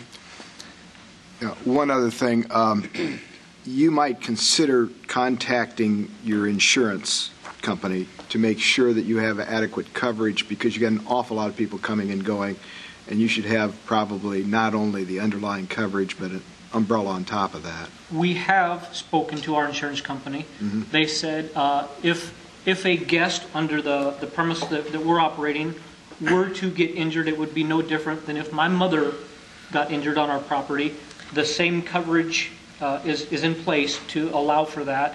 And through Airbnb, they actually have, is it a $50,000 per guest umbrella on top of that covers us under their program as well. Okay. But thank you for that. We had our first 3 or 4 guests come before we ever called our agent. So. Well, we've got insurance people and we got lawyers on this board, so we're got every avenue covered. Any other questions for the applicant? Thank you. Anybody else here to speak in support? Is there anybody here to speak in opposition? Looks like the cards are about the only thing we had. Any last questions for staff? Mel? Have we seen the consent map? Yeah, it was on one. Did I Put it up there again. had to take a little break there. I apologize. Okay, I missed that. I think we had more no cards than what's on this. It seemed like it, didn't it? And some letters, yeah. Yep. Mm-hmm. There's 6 and 6. And you had the neighborhood association in favor. Yeah. Okay. There's another negative because there's 6 negative. We're missing a negative. Did you see these two here? One's positive though, there, right? There's 6 negative cards and 5 on this chart. 5. It's a straw Unless, poll. but yeah, what about that one right there? Yeah, just that little Yeah, tick. there we go. Good job. Good job, Okay, Bert. Well, you had it. You marked it. Any other questions for staff? Thanks, Bert. We'll close the public portion, go to board decision. I'll move staff recommendations. I'll second. Moved and second. Is there any further discussion? Yes, I am apparently the only one. I am opposed to this, and the reason is I think they seem like very nice people, but my whole feeling about a neighborhood is to do what would be expected of the people that are there. That if I bought a property, that would I expect it to be a bed and breakfast, and I definitely do not think this neighborhood would expect to have a bed and breakfast there. I think the neighbors opposed to it, their thoughts are exactly what I have. This is the area my parents have lived in, so I know this area very well. The other bed and breakfast, it really wasn't any different than what we had before. I know this was before some people were on this, but the city staff was against that one, and I don't know what has changed, but this is the exact same neighborhood. I'm not sure what has made it that this one's okay, but the previous one, wasn't okay. I agree with Jeff. I was being quiet today, but I agree. I mean, my job is to protect the people that live in our neighborhoods, and I just don't think that this is the best place to house people. I don't think that residential, if I buy a house in a residential neighborhood, I don't expect to be next to a hotel.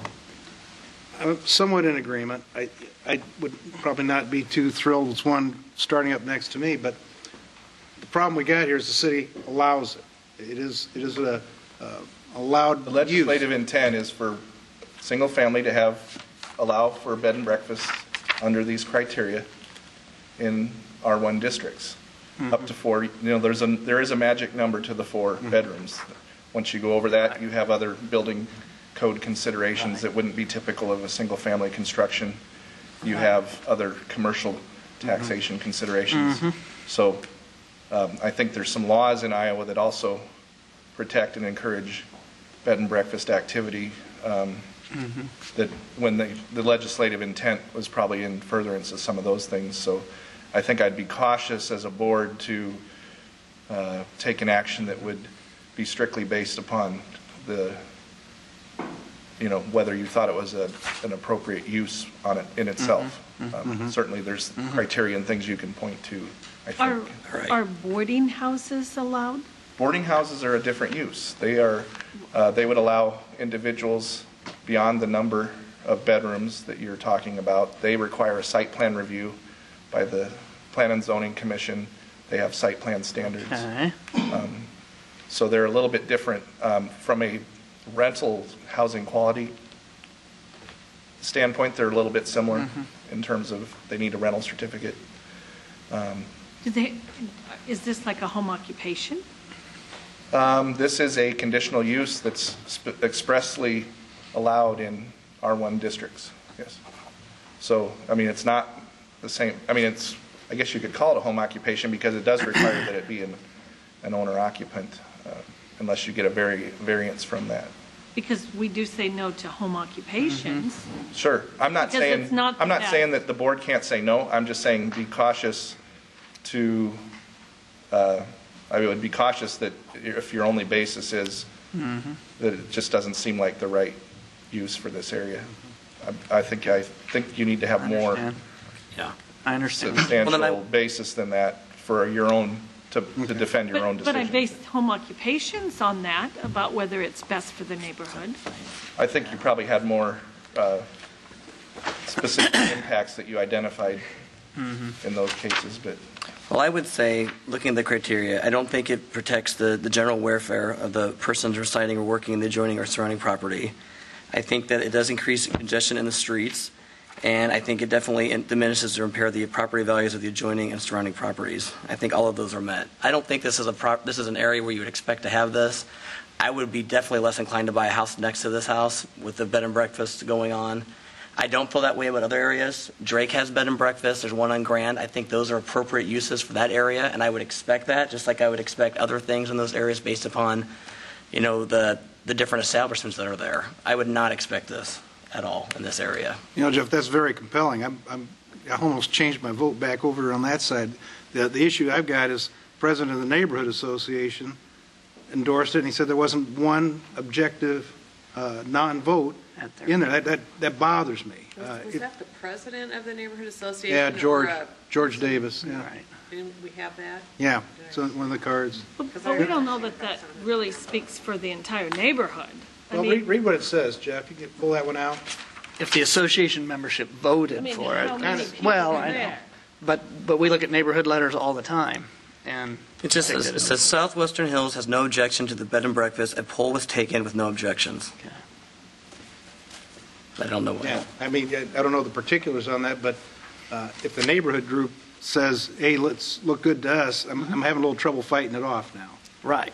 And I like Jeff's theory. Well, I think if you look at this neighborhood association is pretty big, and we've had it before. There usually isn't objections to things at all. I think this is an issue that's probably obviously splitting people to different sides. Because Southwestern neighborhood, that's Fleur all the way to the edge of the 63rd. Yeah. And that's a pretty diverse area. So they may not, the people who are members who voted in favor of this may not even live around it. Right. It's one of the biggest neighborhood associations. Right. It's not like a small where everybody just all knows each other. It's not like that at all. Question. Yes. If we vote this down, what would be someone's in the neighborhood of forcing me not to house foreign students or people like that, especially if I'm getting some stipend? Is it, what's the difference? There's a separate provision. There's an accessory component where you can board up to 2 individuals in a single-family dwelling as a single-family use. But that's basically somebody living in your bedroom as another non-related member of your family, Right. So there is a provision as an accessory use to single-family. So it's allowable if it's 2 rooms or less, is what you're saying. They have 4 rooms here. So if they just rented out 2 bedrooms, why then they don't even need this? Conceivably, yeah. And I'm a little confused about boarding house versus bed and breakfast. To me, bed and breakfast, weekend, 1 or 2 nights. If we've got a graduate student or an intern living here weeks or months, there's some apartments that rent weekly and monthly, and I would at least call those boarding houses. Where's the differentiation between a boarding house versus a bed and breakfast then? A boarding house would have more than 4 units, or 4 or more, I believe. Okay. I have to grab the definition of the 4 or more, not more than 4. This has 4. Yeah, more meals. House. Twilight Zone here. A boarding house is treated a little different under the rental code. Okay. And we also require a site plan for a boarding house. Got it. I'm in favor of the proposal. I thought the list was impressive of the type of people they have. If we want any of those people to come and stay in Des Moines as permanent residents, this really sends the right message by voting it down. It does not send the right message, you're saying? It does not? Of course. Okay. We just want. It's been moved and seconded. Any last comments before we vote? Is this for approval? Yes. It's been moved. Staff recommendations moved and seconded. Okay. Can I add something? I'd be inclined to support this because I don't like the idea that bed and breakfasts are okay in one R1 district but not another R1 district. Just because you're old and historic or just because you're new and 60s, 70s modern, I don't have a problem with where it's at as long as it doesn't impact people. I would like to see them have a sales tax permit or some kind of evidence that they're a real business. That's required anyway. Can we require that? Does the city require that? Yeah. State? No, that's through. They just have to be in compliance, a general right. And phrase. I can't speak to the specific Okay. laws All on right. Then I'll let that one lodging go. taxes versus sales tax versus. And I wouldn't mind if they'd limit their parking to just in front of their own house. I know it's a public street. This is a conditional use. I'm just more concerned about the parking. I don't. Okay. I truly am too. So I want to respond to Mel because you kind of talked about what I just talked about. Okay. Go with the way it is. Bill? Mel wants to get what? I just wanted to respond to his because okay. you kind of counted what I said. It has nothing to do with it being a new neighborhood. Like Drake neighborhood is a area with a lot of multi-family housing, has a lot of students, and it's not the same kind of neighborhood. So if this was a different kind, this is an area of single-family houses. That's all it is. It's not an area. So if it was Riverbend R1 or Beaverdale R1, you'd have the same concerns I would about? have the same concern. If the neighbor and if the neighborhoods came or the neighbors were against it, I would be against it too. If the neighbors were all for it, I'd be more inclined to be for it. So it's not just the neighbor. This is not where people would expect to have this. Absolutely not. I'm sure when people buy the houses next door, they're not going to expect to have a bed and breakfast next door. Can you show the consent map once more? Mr. Chairman, isn't there a vote? It's coming up, yeah. We'll see if anybody wants to tack an amendment on. Okay. Well, I'd like to help get this through. That's why I brought up my question. I'd like to help get it through, but I'd like to put an amendment on there that any on-street parking shall be limited to the frontage of the parcel itself. I don't think we have the authority to order that. All right, I was going to say, can I do that? How do we enforce that? I have no idea, but we put a lot of other conditional uses on that are difficult to Have enforce. a tracking system. Yeah. Okay. But you're restricting use of the public way, and I don't think you have the authority to do that. Okay, that's fine then. All right. Been moved and seconded. Okay. Any last comments? Hearing none. All those in favor, raise your hand and say aye. Aye. Those opposed? Motion carries 5-2. I think you better be talking to the neighbors, though. It sounds like there's some issues that you need to iron out. So, okay. Item 8. Conditional use permit from 4200 Hubble. This is carried over from the October 26th meeting. Yes, and my understanding is Bert has to leave at 3. Get going. No, he has to go sooner now. Oh, sorry. He got bumped up, so he'll be leaving. So you're gonna have to bear with me. I'm only familiar with about half of these cases, so if you have anything that's not clear, let me know, and I'll try to get it clarified for you if I'm not covering it. Okay. Let's see. And everybody, we've got a crime report for this. We have a letter from Lynn Northeast Neighbors and Friends. There's 7 people that signed that, and another letter from Bill Canning, all in opposition. Jeff's got to leave early, too. Item 8. Or earlier. It normally wouldn't be We early. did get a card, but I'm not seeing it posted on our consent map, so I'm not sure it was something that was in the area. Or we just gotten it recently. Okay, there's already a liquor store. That's the consent map here. This is an existing convenience store, which is located at East 42nd and Hubble Avenue on the northeast corner, if you call it that. Because of the diagonal nature, it's sort of hard to think of it as the northeast corner, but that's what it is. I'm going to share with you a letter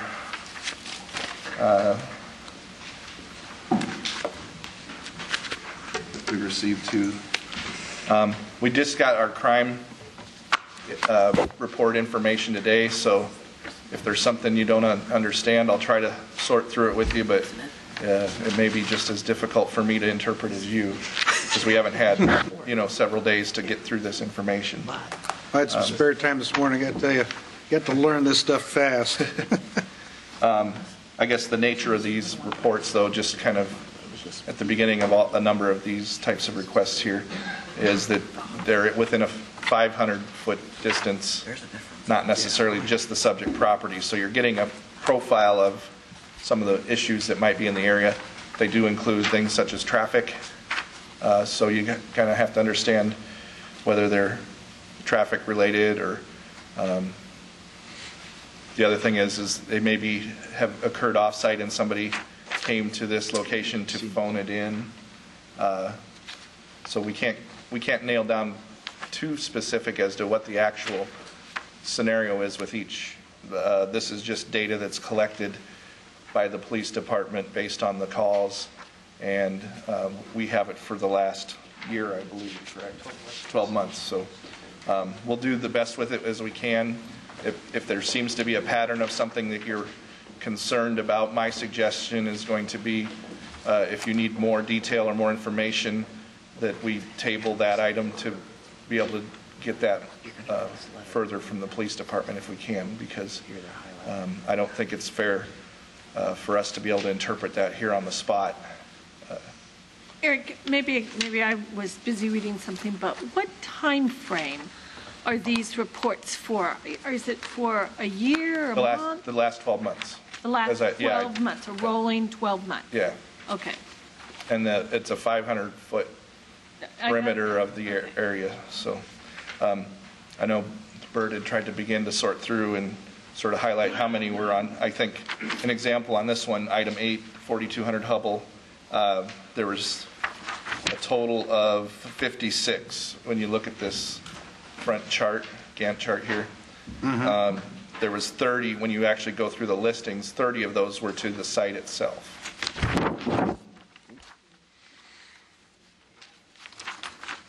And as I look through that, Eric, some of the things I look for would be, assaults, public drunkenness. I didn't see a great deal there.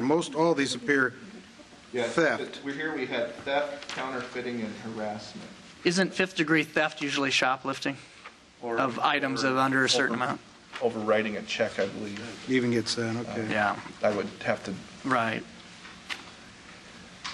Now, it's based on a valuation of what was taken. So it could be a bad check for a high amount. Okay.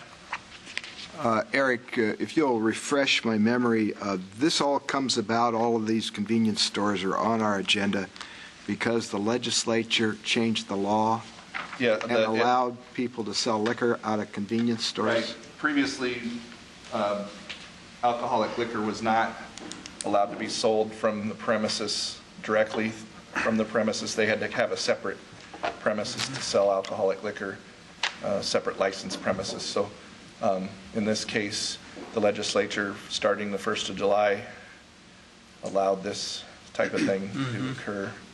And the city council placed a moratorium, and they have come up with some standards. So in fact, there's been 2 separate ordinance revisions in that time frame, and so we now have the ordinance in place that requires, and it incorporated the separation standards that were previously found in the liquor licensing portion of the code, in addition to which uses in which zoning districts require conditional use review. And we have a table that's contained in the code that makes that a little easier for us to determine what the specific applicability of the ordinance is. Do we have the right to control the hours of sale? For example, if we said that, Dolls closes at 10. So if we said you get to sell liquor up till 10 o'clock at night, do we have that authority? My understanding is you can put any conditions that are necessary to mitigate. How do you enforce and meet the use criteria. I don't know if that would be challengeable. Mike might have a better understanding if we're getting into hot water with the state licensing. Whether it's preempted by state law, I don't know. Yeah. I think that would be untested at this point. My understanding is your review of the use is whether a use is appropriate during certain hours. I'm not sure if you're just singling out this component of the use, if that's jeopardized or not.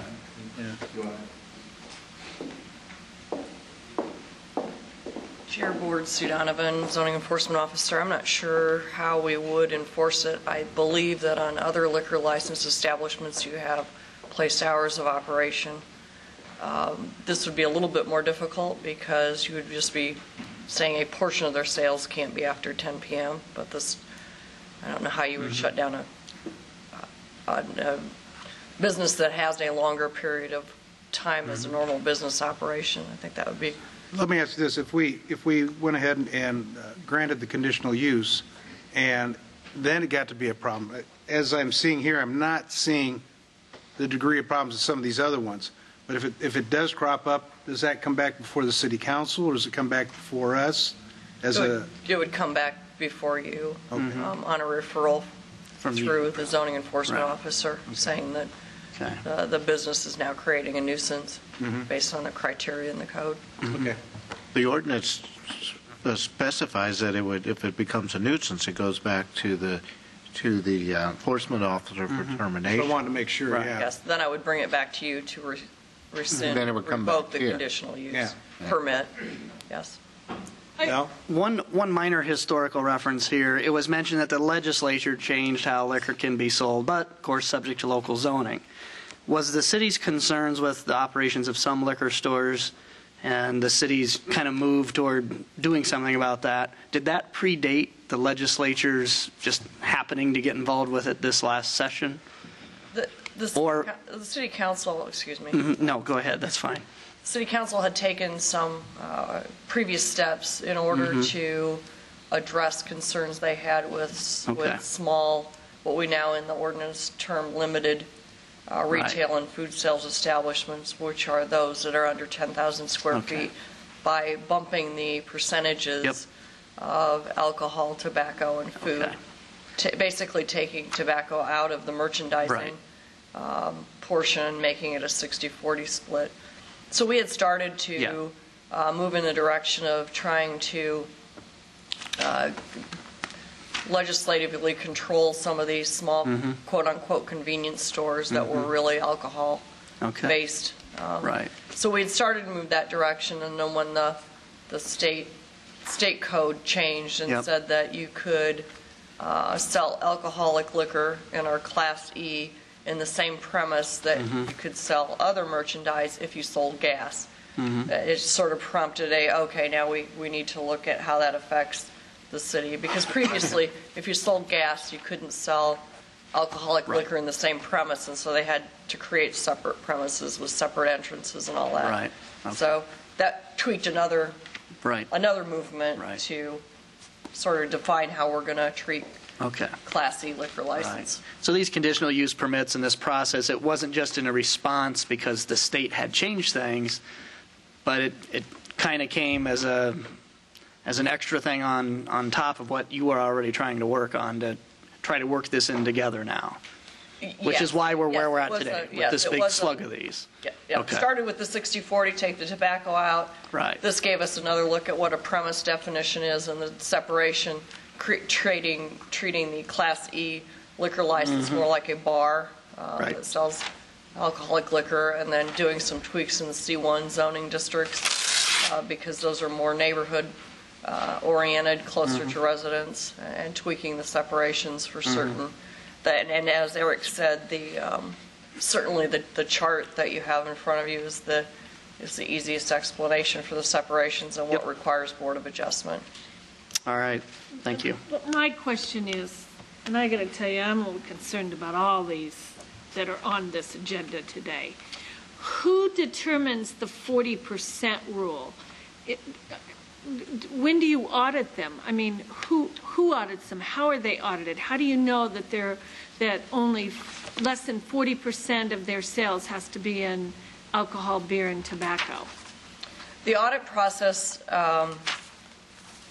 normally starts with a complaint from either someone in the neighborhood saying, we feel like the sales have moved more toward alcohol, and it's no longer balanced. If they're claiming a grocery store or convenience store, it appears that it's tipping. Also, we do audits if the inspector goes in and says, okay, 90% of the floor area is alcohol and 10% is chips and Twinkies. So it doesn't appear that the business operation could meet the 60-40. An audit is done from a letter from the zoning enforcement asking for them to conduct an audit. There's been some recent looking at how we're going to conduct an audit. We request just a compilation of sales, that they would have an independent third party do sort of a simple compilation. And if it looks like the compilation can prove that it's a 60-40 split, or in the restaurants a 50-50 split, we've got two different things, not to confuse, but we'll take the compilation into consideration and determine whether we believe they're meeting it. If we don't think the compilation quite shows what we need, we will ask for a more formal audit, which costs a little bit more. So we see what kind of response we get from them. But it is done through the zoning enforcement division to seek the audit. We don't do the audit. We request a third party at their expense do the audit.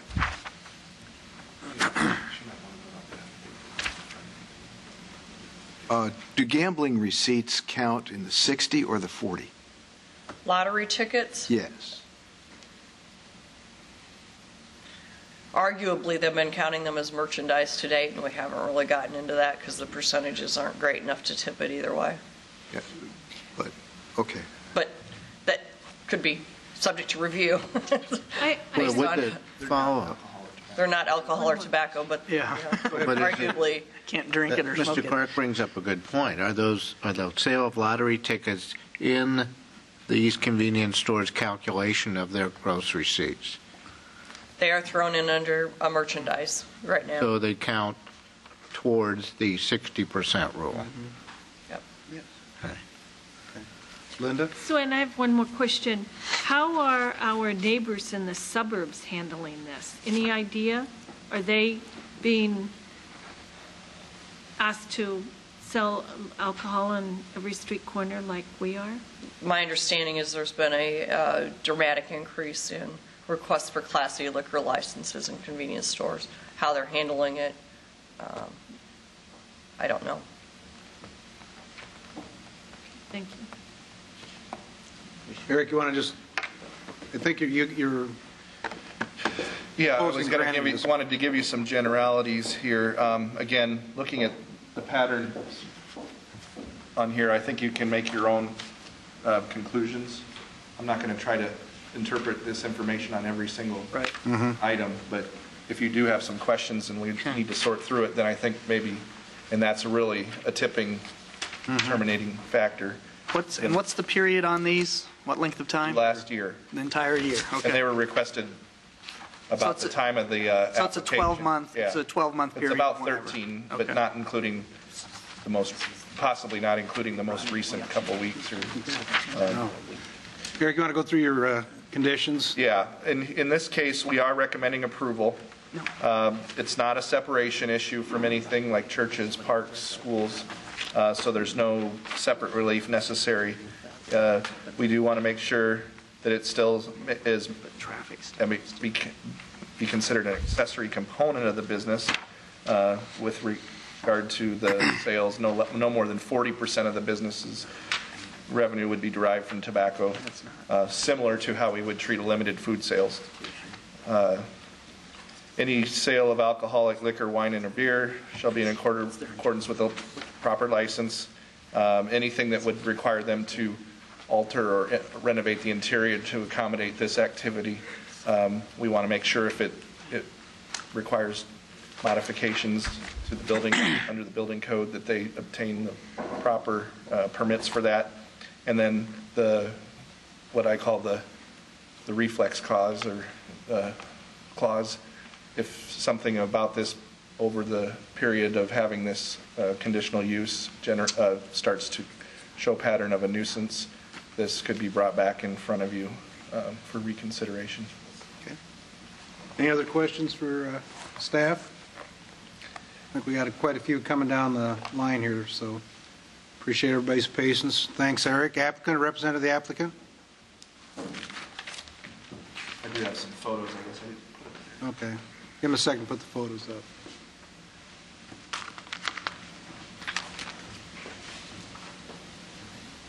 Okay.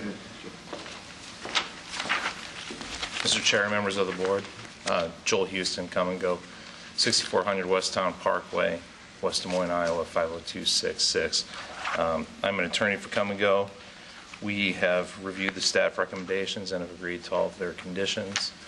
This particular location, we have a very strong compliance history for alcohol sales. We have not had any alcohol compliance violations since February of 2008. I haven't seen the crime report, so I don't know what's on there. Congratulations, you're on the lower end. Thank you. Won't be so kind on the next one. Well, I've also brought with me today Division Vice President Mark Haish, who is available to answer any questions you might have regarding the operation of the store.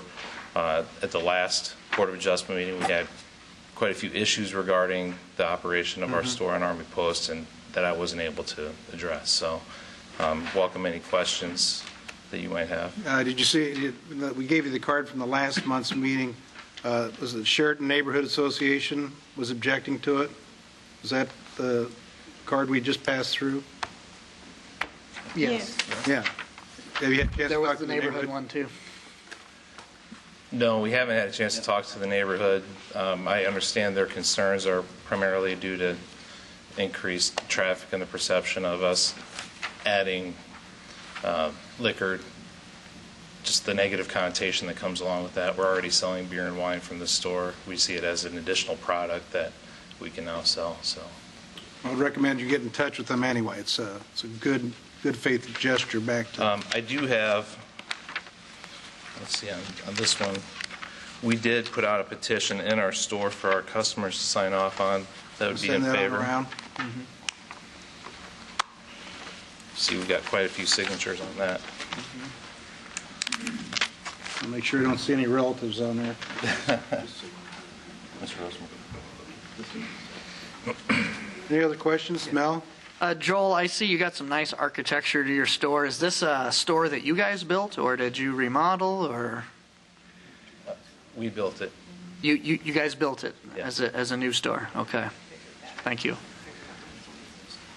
Any other questions? Thank you. Thanks. Anybody else here to speak in support? Anybody here to speak in opposition?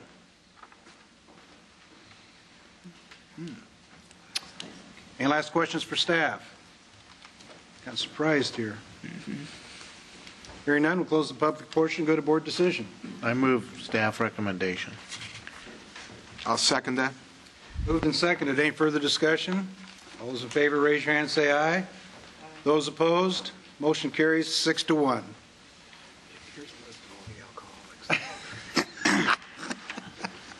Item 9, conditional use permit at 3200 Southeast 14th. This was carried over from the October meeting as well. We have the crime report for them. We have the previous letters from Bill Canny and Northeast Neighbors and Friends in opposition. Sorry, is that yours? This is a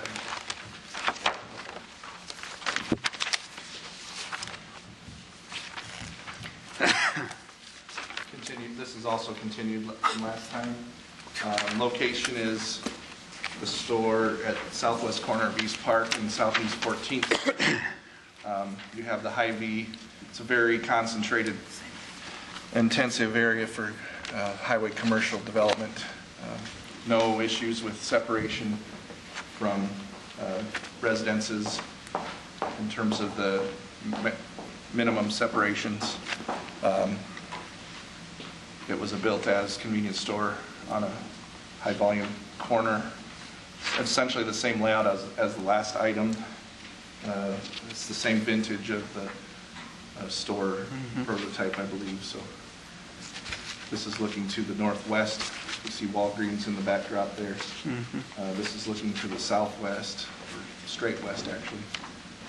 You can see the Wachinski standpipe that you had the last meeting. Who was Mr. Background. We had two cards. One card in favor and then one card against. In this case, I believe there was, of those 243 violations. No, there was 40 to the actual convenience. Okay, 40. So comparable to what we just saw in Hubble. 30, In 40. percentages, certainly a higher volume of activity overall, but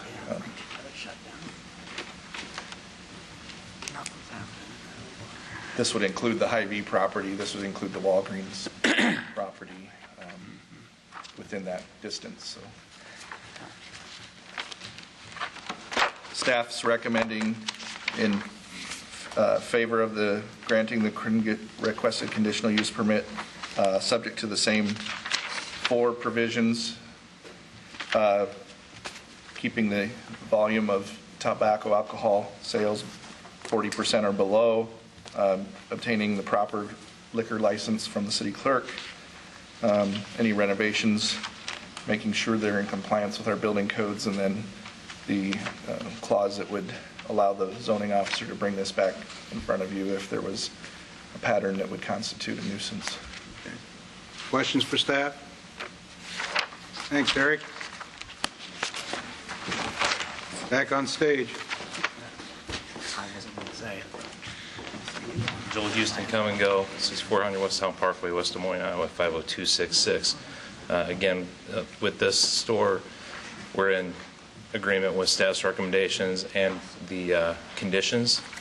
This particular store, we have a superb compliance record. We don't have any compliance violations. And again, I can't speak to the crime statistics because I haven't seen them. So I imagine that the increased crime statistics would have to do with the increased traffic in the highway commercial district. Any questions? Nope. Thank you. All right, thanks. Anybody else here to speak in support? Anybody here to speak in opposition? Last questions for staff. Hearing none, we'll close the public portion and go to board decision. No letters aside from what we already received, no additional ones? I didn't see it. Okay. I think one of those previous ones referred to several item numbers on the... Mr. Canny? Yes. But we don't have anything from South Park or Indianola Hills neighborhood? I don't believe so. And you didn't have any extra sign-up sheets? Joel, do you have a... No. Yeah, this is the one from Bill Canny. Yeah. That was regarding several other items on the agenda as well. Okay. Yep. Let's see. Yeah, I don't see anything in the file here. I didn't do this case directly, so I don't Any other have questions for personal staff? conversations. Thanks, Eric. Close the public portion again, go to board decision. And I will second that. Moved and seconded. Any further discussion? Those in favor, raise your hand, say aye. Those opposed? Yeah, I gotta stay true. I love your stick-to-itiveness. Motion carries 6-1. Item 10. This is for another conditional use permit. Come and Go again at 2110 Guthrie. I'm going to give you the same letter again. There's also a petition, a list of 7 individuals, and then some cards, the response cards here.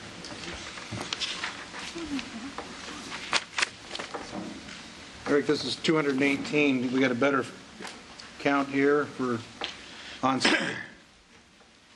Actually, it's 183 to this site. Although if you look at the surrounding area, it's primarily industrial. So this is right at the interchange with Guthrie Avenue and Interstate 235.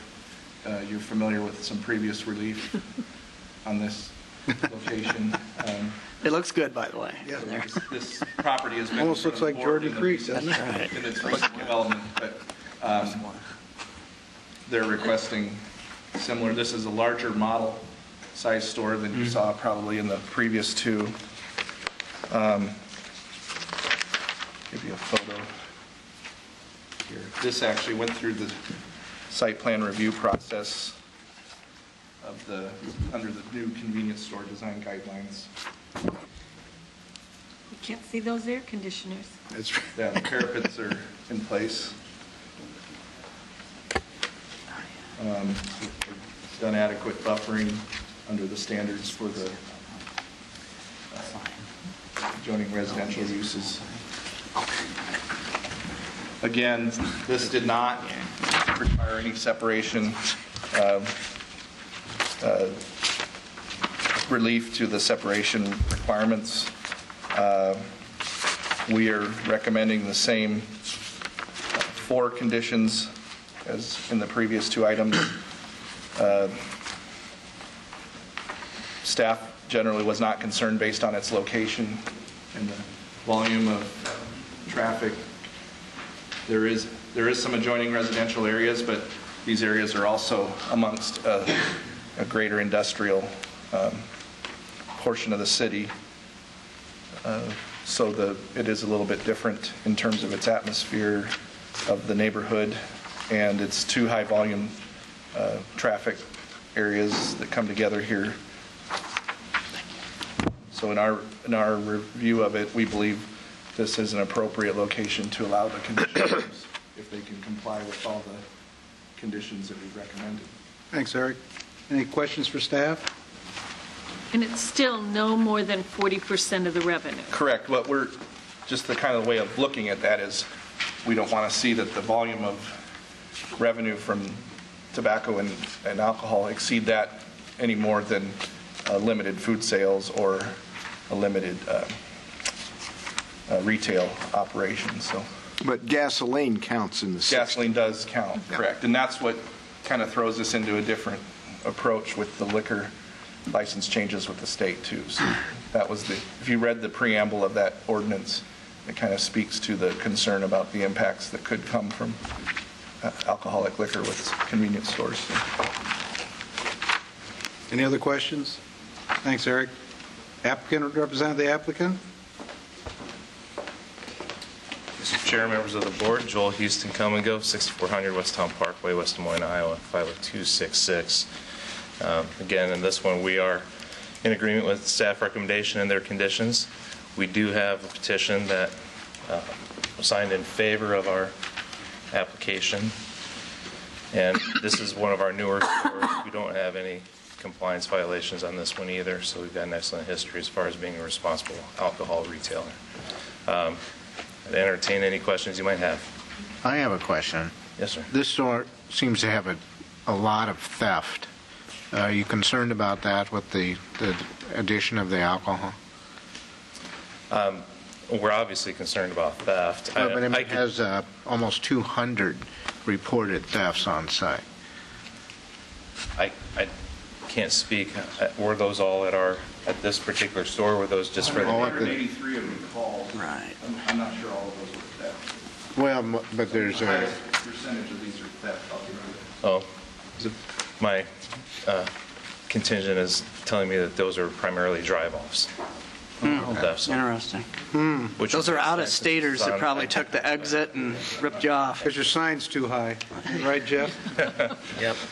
So most of the theft, that gets to my question. Most of the theft you see is people filling up and driving out.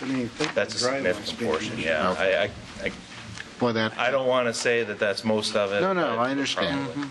But in the reports, it doesn't. There's no distinction. Say it's in or out. Right. Joel, I'm curious, just in principle here, if you do look to sell liquor and you're approved for that, is this like behind the counter sales? Will you have the liquor, where the clerk gets to it, or will it be on the shelf? Mark Hayes could probably answer that better than I could. Mark.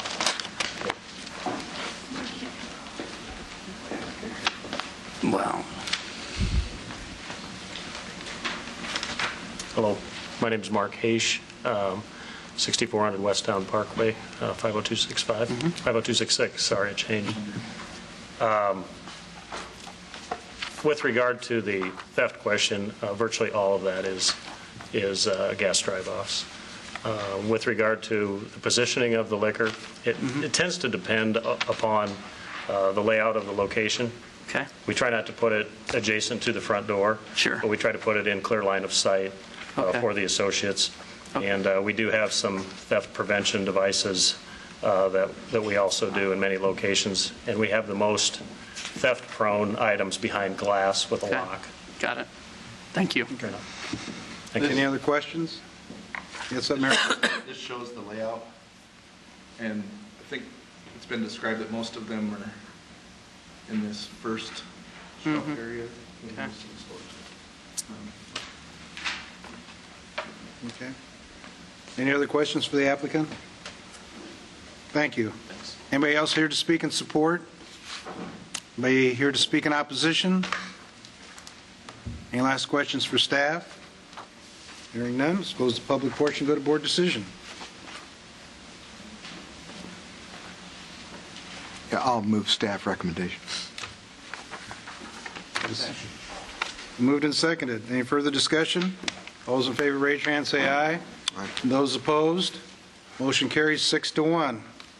Much better be prepared, don't you think? Item 11 is another conditional use permit and variance at 2601 East Euclid. And Eric, there's a question whether the applicant is even here. I think there was Bert had a conversation with the applicant about possibly they would not make it here to represent themselves. But they did not request to withdraw the item. Okay. Or continue it. And we've continued it once before, so. We do have a petition and cards and letters here.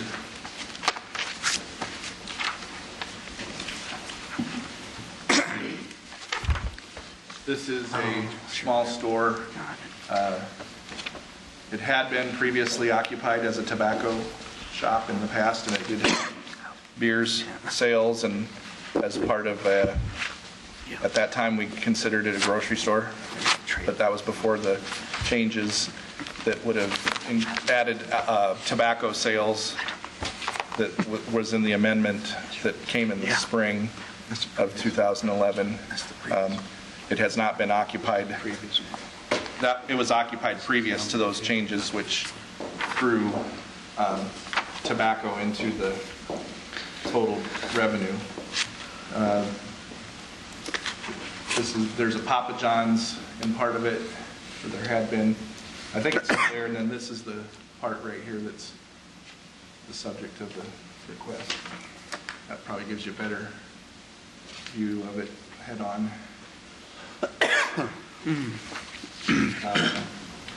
They've indicated an open floor pattern. I'd say. Oh. No walls. That's open. There we are.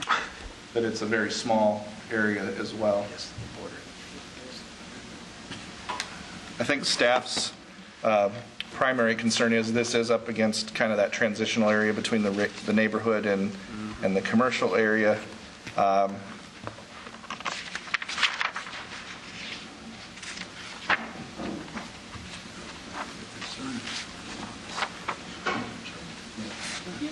We don't, it's indicating it's not sufficiently separated from the Prince of Peace Lutheran Church, which is nearby, although that's not an actual appeal of the separation requirement.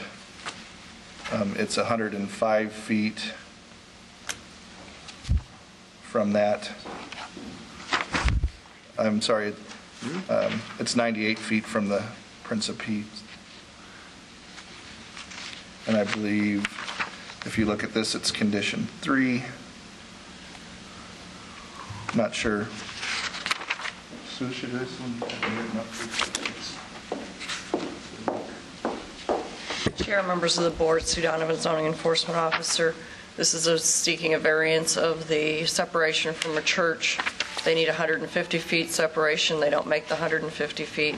Staff would not support a variance of the separation based on the intent of the ordinance and council's directive on this. Okay. The agenda has, and the notices contain the separation variance, looking at the... It's a 50-foot separate. that they're requesting a variance of. The staff report omitted that in error on the appeal. It only indicated the conditional use, but the They need a rationale. variance on that, too. The rationale speaks to the concern about the separation from the Prince of Peace Lutheran Church. 150 feet. Yeah, the requirement, it was noticed for a variance. The variance language, or the variance appeal was not listed in the staff report itself. But yet you talked to it in the staff report. It's described in the staff report. It was inadvertently omitted from the actual appeal section. And so we're recommending denial of the appeal. I have a couple of questions, if you're done, if it's time. Yes. Mr. Chair. In the previous ones, we were told that the legislature is the one who made this law that gas stations and convenience stores can sell alcohol. But last month, when these people came before us, or 2 months ago, whenever they were here, this is for a true liquor store. This is for selling more than 40%. And I know that the city council put in their ordinance that it couldn't be next to parks, churches, schools, that type of thing. How can the city, I'm confused how if the state says you can do this, and then does the city, obviously the city has an ordinance, put an ordinance in place that says, okay, we understand the legislature is letting us do this, but we're going to put stipulations. Is that how we're getting here today? That's a simplified way of putting it, yes. The city has zoning ordinances and home rule powers under the state legislature that we can enact in order to... Right. Okay, I'm with you now. And I think when the state law was passed, it said so long as it's subject and compliance to local ordinances. Yes. Yeah. And that's when the city put a moratorium on it and said, we want to talk about this. And, Right. Okay. But the city had already, and that's what I was getting to earlier, the city had already been looking to kind of study, address, or had concern about certain establishments selling tobacco and liquor before the state legislature took their action anyway, correct? Correct. Yeah. There was as tobacco sales, the price of tobacco goes up, and it starts to tip it, and it wasn't truly, they weren't truly grocery stores anymore. Right. And so we addressed that with the state authority. Yeah. This was just another. So as I recall, the sites you had in question before weren't even necessarily convenience stores with gas. It was some of these, quote, neighborhood grocery stores. Limited retail and food sales, yes. Yeah. This site may have had gas at some point in time in the past. It hasn't for several This truly is a request to do a liquor store here, and it truly is too close to the church. Just a liquor store. It's just a liquor store. When the applicant was before us, whenever he was here a couple months ago, he stated that he had bought the building because he could buy it cheap, and he was from out of state. And is there anything that, should this pass today, that would prevent him from getting rid of his tenant and saying, I'm just going to make the whole thing a liquor store? They would have to tell us what the licensed premise area is. Apparently there's 2 tenant bays in there. There's a pizza place, and then there's what used to be a tobacco outlet of some sort. They would license the tenant bay. They couldn't expand and take over the entire building without coming back. Right. Okay. That would be a new request. It would be a new request for a new So this conditional premise. use would only be for that one bay? Right, that premise, that tenant bay. That's the way it was noticed, too, for that square footage. Okay. And could you remind us again, the tenant was here before and asked for deferral at that time? I think he kind of said he probably should. And that's why we came back here today, but now he's not here again. Correct. And what is the reasoning for that? Do we know? I don't know the reasoning. He had spoken with Bert and had indicated the possibility he wouldn't be able to get here. I don't know if he was en route and his flights held up or, Did he ask if he couldn't be here if staff would put a deferral option on the table? Or? Okay. And actually, if you look at the appellant is from Johnston, Iowa. So Okay, all right. He's not too far away He's then. not too far away. Or somebody from the company was local. Yeah, Jill was the person that was managing it. Yes. Okay. But if you remember, he said he was from, And you didn't receive an email or anything that from the applicant about? Not to my knowledge. I think it'd be important enough that I'd make sure I was here. Yeah. Or at least Send someone. Email. What a unique observation. Telegram. So your recommendation, city recommendation, Kyle? Yeah, it's based on, here's the premises where it's in the eastern portion of this building, on the southwest corner of East 26th and East Euclid. This is the Prince of Peace campus right here. I think this is exactly what the city council had in mind in terms of proximity. This does not have gas sales, and it's, Just to look. even if it was just beer and wine and tobacco, your volume takes it over into what we define as a liquor store. Okay. Any last questions for staff? do we have a consent map? Yeah, they had it. Put it up that consent Did they map have again. Yeah. And Oh, okay. I mean, is the oh. applicant here? Just one more last chance in case. Okay. Anybody here to speak in opposition? Any last questions for staff? Close the public portion, then go to board decision. Move staff. Been moved and seconded. Any further discussion? Move staff for denial. All those in favor, raise your hand and say aye. Motion carries 7-0. Folks, let's try and get one more in before the 3:30 hour because we have some people that we have to ask for deferrals after 3:30. So item 12. It's a conditional use permit, 4121 Southeast 14th Street.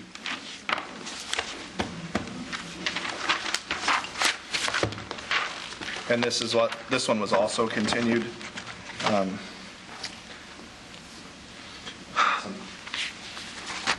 email communication, cards here to give you.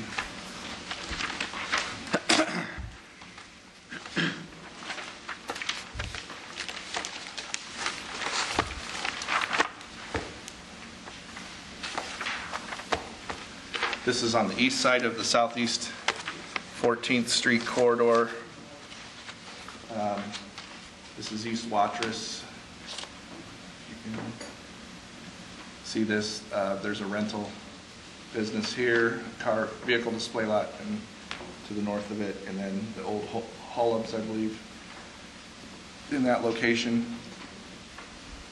The building that we're proposed to be in is in this part. There's also some other buildings. The terrain drops off significantly to kind of a drainage swale through here, and then the cul-de-sac you see here is actually then graded up and sits up again, so the terrain, there's a significant terrain separation here between the commercial fronting properties on Southeast 14th Street and then the neighborhood to the east. In order to access this area, you would have to leave the site and come around on Watrous. This is a picture of the building. And then you can see here how the grade, if you come in the driveway, the grade drops to go behind the building. The main parking for the store in front comes in up that direction from the front. And then this shows you a fence from the other property to the south. So you actually have some old grandfathered in barbed wire. This is looking south along the East 14th Street corridor, so you can see that. Eric, that barbed wire is grandfathered in, or is that? It's, yeah, we used to allow it in C2 districts up until, within less than the last 10 years, so. Something like that. There's a number of places, I think, that came up with J.D. Byrider. It's not a principal use, it's a construction. Item 13 is off the agenda, isn't it? So that shouldn't be passed around. This says that's on item 13. Item 13 is off the agenda. It got stuffed in the wrong file. That's interesting. Thank you, Tom, for catching that. sure, though, this is in South 12. Parks neighborhood. I think it's across the street. Yeah, but it's It's adjacent. It's in their zone. area of concern, Yeah. but I'm aware of. This is a layout. I'll zoom out here.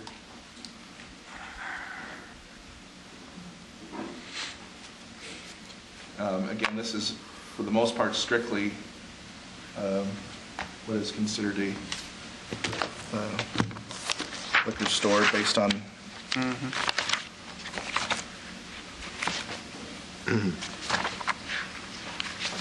get to that right here.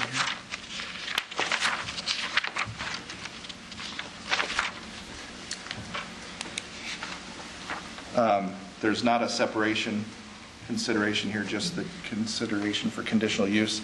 This is the highest volume corridor, I believe, in this zone of the city. It has exclusively has access to Southeast 14th Street. It had previously been occupied as what the building code sees as a mercantile use, and it was, so they're looking to reoccupy it with another mercantile use as a liquor store. So overall, they do have some things they would have to modify, and I think they may have already begun that to meet the setback by tearing out some of the concrete to meet the setback area for their parking. So they may have already started, it looks like they already started some of that work, yet they didn't have this approval yet, so it's still in progress. Even if it was not a liquor use, it would still require that setback at some point to be reoccupied. Staff believes it's sufficiently separated by the train difference between the neighborhood to the east. We would want to make sure that any liquor store would be limited to the 1,800 square feet of the structure, that it require obtain the required liquor license. We also want to ensure that it's compliant with our building code and fire codes, and that it could be brought back in front of this board at any time it may demonstrate propensity to be a nuisance. Could I see those other exterior pictures again? This is the one picture, but you had some of the driveway and some of the fence, things like that. Let me see that. Okay, now this is his fence? This is looking back. Do you see the fence to the, this is the neighboring property to the north. Okay, now where's the barbed wire? Right here along this fence here. Who owns that? The property next door? Yes, to the north. And how far back does this property run? Does it run to this little other building back there? It runs, if you look in the aerial, there's another building at the back. Yes. Is about midway through the depth of the property. And that's not part of the licensed premise. That's a storage area? No, that would be I believe it's a storage building that was associated with the previous occupant of the building. There used to be a Asian grocery store here, but they did also, I believe, store in this building. How long has this property been vacant? I don't know if I have that.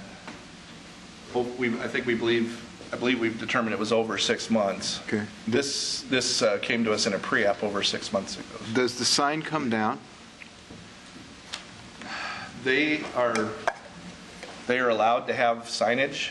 Yes. Right now, this would probably be an obsolete sign because it identifies a business that is not occupying the premises. So the actual sign itself is considered an obsolete sign. It should be coming down. Yeah. Okay, so what I'm saying is the exterior appearance of this property, it would lead me to believe that if it's not changed, that the business would constitute a nuisance to the neighborhood. I mean, there's some site modifications we're going to require for any reuse of that for retail use. For example, the landscape separation of strip in the front. Any signage would need a sign permit, although C2 allows pylon signs or pole signs. It doesn't prohibit them. So they would be able to, if a licensed sign contractor got a permit, they would be able to exchange that panel for whatever would identify the business. And we would look to get site compliance because it would be considered change in use because it has gone out of use for a period of time. All right. And they had begun to do some of those things, like remove the paving, but I think they probably held off knowing they had to go through this step to be able to do that. Now, I'm not sure. There may be other things that the board would feel necessary that they could add conditions if there were specific things that you believe were necessary to keep it from appearing as a nuisance. And is this going to be a tenant situation? Is this, I didn't get a chance to look this up. Has this building been owned by the same person and he's going to continue to own it? Do you know that? I believe it is a tenant situation, but that's what it says here on the agenda, that it is a tenant situation. Yeah,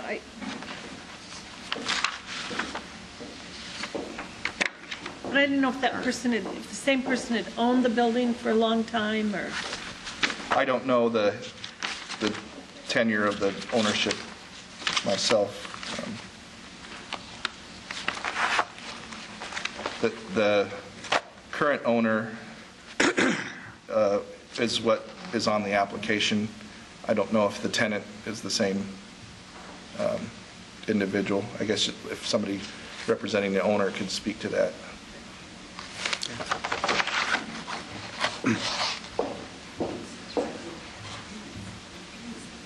Okay. So it is separate operated from the ownership. But I don't know if they have some agreement to purchase after a certain period of time or something of that nature. Any other questions for staff? Is there a consent map? Yeah. And there's one card here, and then I already passed around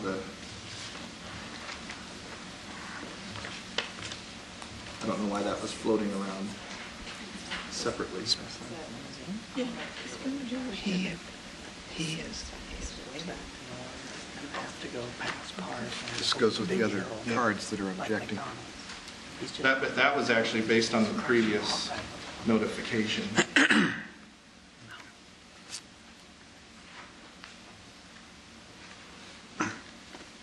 Eric, could you also put up the aerial that shows land uses there? Thank you.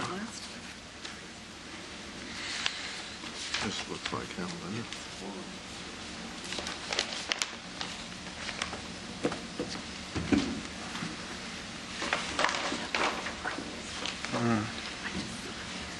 Oh, any last questions for staff? Thanks, Eric. Applicant or representative of the applicant?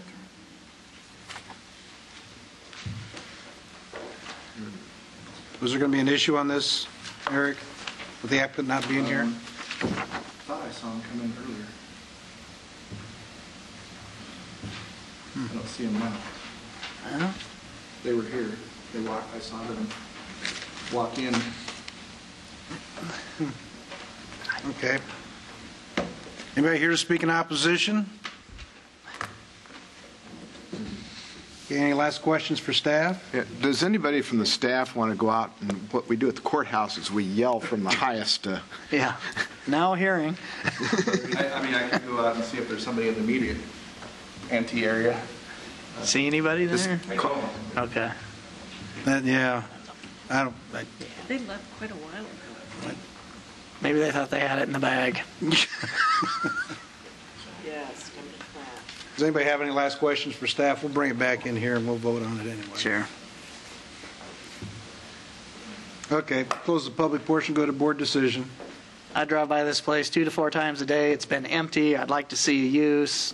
I'm not a huge advocate for championing liquor stores, but I'd rather see this in here than not, especially if they come up to new site plan guidelines. So I'd make a motion to approve the conditional use permit. Got a second somewhere? Does that mean they'll fix it up? Yeah. According to site plan, you have to. Yep. So again, it's, I'll second it. I'll second it. Get this thing going. kind of. Moving to second. Any further discussion? All those in favor, raise your hand and say aye. Those opposed, motion carries 6-1. Folks, let's take just about a 6-minute break. Let's get back here at 3:45. So as far as I know, the escaping.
I call the meeting back to order.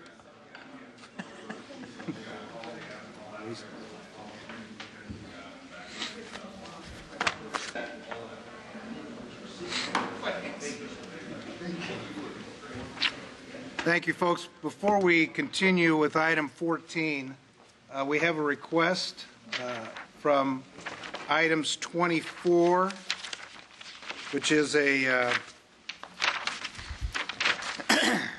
conditional use permit at 2300 ML King, and a request from item 25, a conditional use permit and variance at 1000 East University for continuance, I believe, Eric, to next month's meeting. I think everybody's requesting. Okay. So before we go into item 14, is there anybody here? Well, first of all, are the people here to request the continuance? Right? You want to just step up?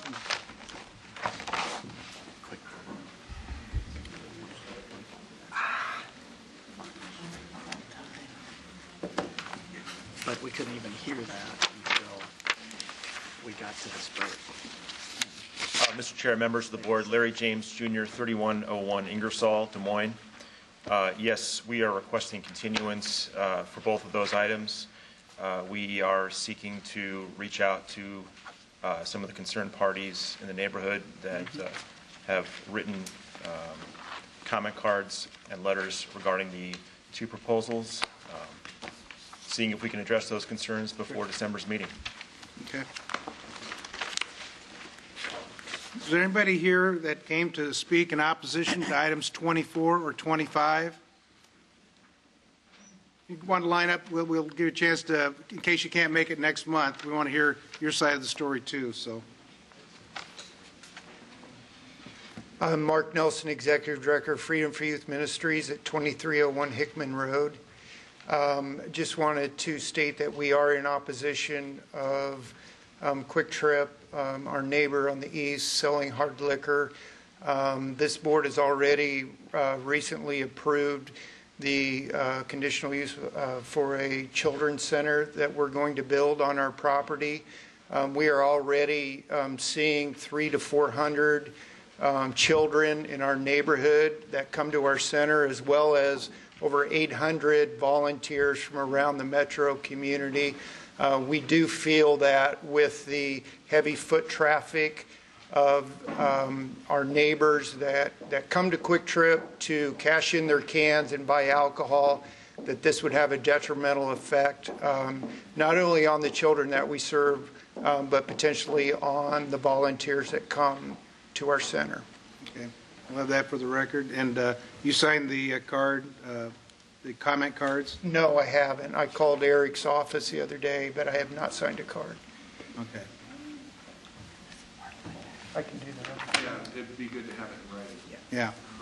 Okay. Yeah. And then, ma'am, ma'am, you want to speak? No, you don't? Okay. So anybody else here to speak against items 24, 25? Okay, so we've heard requests for continuance. I'll entertain a motion to continue. Item 24 and, oh, pardon me. Yeah, I wanted to talk about 25. Oh, okay, I'm sorry. No, that's all right. I didn't raise my hand either. Hi, I'm Martin Flaherty. I'm the principal at Holy Family School at 1265 East 9th Street. And we got notice that Quick Trip wanted to be able to sell hard liquor, and I just wanted to voice my opposition and my concern at it being so close to both a school and a church with a lot of young kids. Great, thank you. Thank you. How close is it? Pardon me? Do you know how close you are? It's less than 150 feet. We're at East 9th, and there's one house in between us and the Quick Trip. Yeah, Brooke, that was my neighborhood. That's where I went to school. I know exactly where everything's at over there. I can walk it with my eyes closed. Yeah. Thank you. You bet. I'm sorry. Is anybody else here to speak in opposition? Okay, we've heard requests from the applicant for a continuance to the December meeting. I'll entertain a motion for that. Yeah, I'd move at the applicant's request to continue items 24 and 25 to the next regularly scheduled meeting, which is December 21st. Yes. Of 2011. Do I hear a second? Second. Okay, all those in favor, raise your hand, say aye. Please. Aye. Motion carries 7-0. I would recommend that, yeah, you're starting to, get in contact with the neighbors and get everything ironed out. Item 14. Conditional use permit at 1103 Army Post Road. And we have police report on them as well. No, I guess not. No. I was confused on that one. I'm thinking maybe it was for the fence. We're on item 14. 14. Okay. 13 got removed.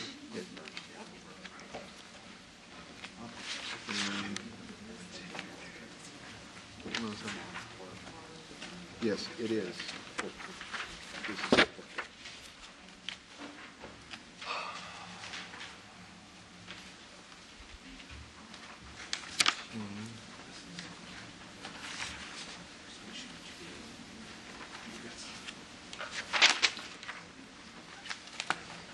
Item 14. Okay, we got a crime report on this. It's a pretty skinny little one. Just don't cite yours. Okay, I won't. But I think in general, that's where I lost it. Because that was the issue. That was the 600 square feet. 14. Trying to confirm. They had a big Oh, okay. 14.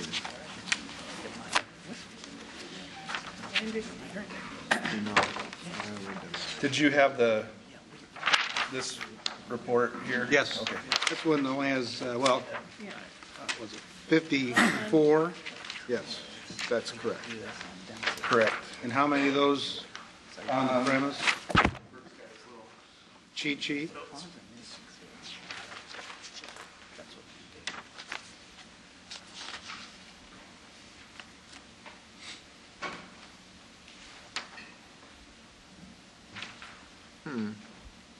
Not seeing it done for item.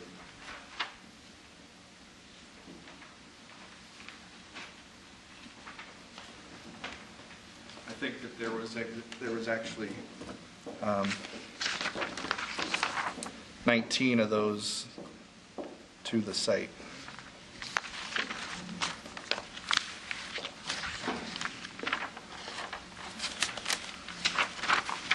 Okay. 54.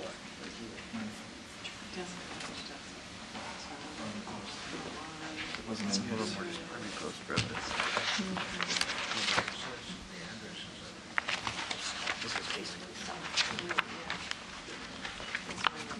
Wait, are we doing 1103? Yeah, that's Southport. This property is in a commercial center located at 1101 East Army Post Road. This is Southwest 9th here. The Hardys, to give you kind of an orientation, the property we're talking about is here. There's 3 occupants of this commercial center. The eastern portion is the Southport, which is a tavern nightclub. They've actually been to you recently requesting a outdoor service area in the front that was denied. Center area is Cheese Castle Pizza, I believe. And then the appellant is the remaining occupant. This is a photo looking from the southwest to the northeast. Everything kind of to the left of that is the appellant's premises. Everything to the left? Yeah, everything with the green awning area. Because wasn't the place on the right before us before? Yeah, is that Southport? Yeah, in the middle, there's actually, this is the Cheese Castle. You can see their little signage there. Oh, in the middle. it may be somewhat confusing because on the assessor page, the appellant actually had signage on this eave area, but that's been removed and changed to the Cheese Castle. This gives you the whole center. You can see the south port entrances in this area. In this case, there's an overall concern from staff about kind of this long over the term compliance since this business has gone in. We've had some concerns about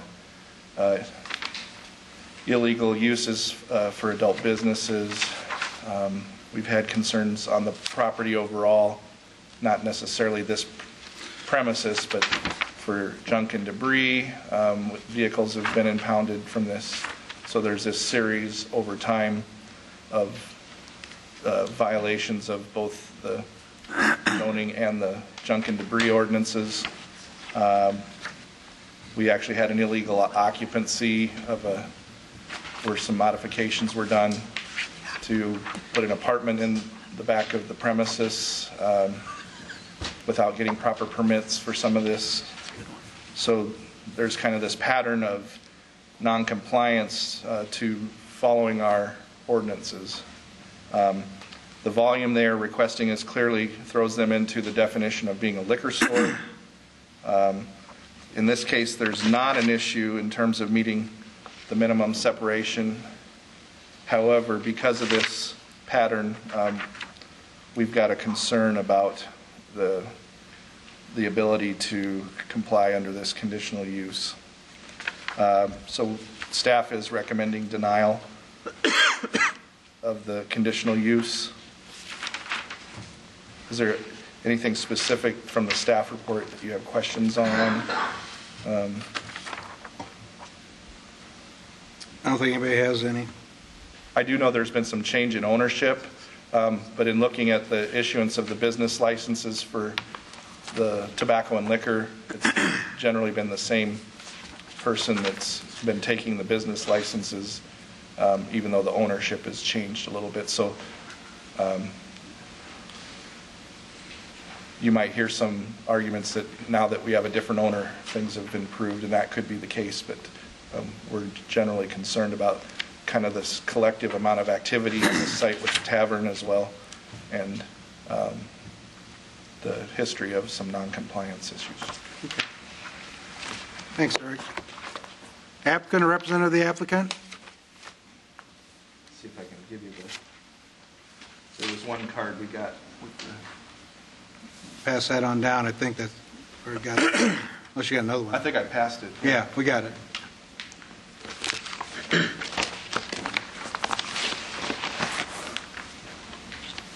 Hello, my name is Shahid Mahmood. I'm here on behalf of the liquor store. We just take over not too long ago. Need an address. It's 1103 Army Post Road. Okay. And we just take over not too long ago. I know they have a previous problem before, but we've been dealing with the city for almost like past 3-4 months, and we apply everything what they require. There is a grocery store is not too far away, and we sell quite a few grocery, but not much we need to sell to qualify for 60/40. So that's the reason we are here, see if we can avoid that one 60/40. Questions? Thank you. Thank you. Is there anybody else here to speak in support? Anybody here to speak in opposition? Any last questions for staff? Brooke? I'm confused on the crime report. I don't see that address listed at all in the reporting. So where's the issues? I think that the police reports probably reflect activity on the entire parcel between the bar and the limited food sale establishment. The parcel is designated as 1103. What are the addresses across there? They all separate addresses? I believe they've been assigned separate addresses. For mailing purposes, but on the assessor, it's under one address. So when they do a police call, it would come under 1103. Okay. I would add, just from the historic premise of this. Every time we've gone in the last 2 or 3 years for liquor license review of this establishment, we've had to shut down illegal adult business activities for over the last 3 years. We have a history of noncompliance with this business that it's constant, and we chase them out and get the adult entertainment shut down, and then the next year we're in there and it's back up again. When we look at the history of the ownership, like Eric said, it's the same corporation that's holding the licenses. Now, who they hire to manage it or how that's working is a whole other thing, but we have a continual noncompliance and just sort of, we chase them out and they come back in. So I'm concerned with the overall ability to comply with our ordinances at this address. How far away is the proposed site from the residential area? Well, there is a residence. The site adjoins residential property. Okay. There's a residence right here. There's two of them. I mean, these are homes. Those are homes right along there. And did the city council have a separation issue on There's not residential? Separation, no, the separation is from schools, parks, daycares. So that's more of a criteria in the review of a conditional use, whether it's adequately separated. To not create a nuisance for the neighborhood. So that's kind of independent without an actual set distance. Have you had an enforcement issue with this particular applicant?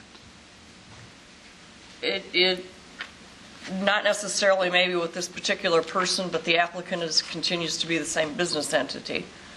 So it's kind of hard for us to tell who's running it or who's applying and who's managing it. But it's ESE Properties LLC that you've had the enforcement issue with.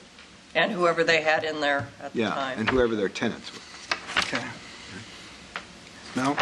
So these are new tenants, but the license is still being held by the same LLC? My understanding, yes, is how they're applying. The license has been in the name of Cower. Who is part of the... Period. Yeah. And that's the signature of the application for Amman LLC.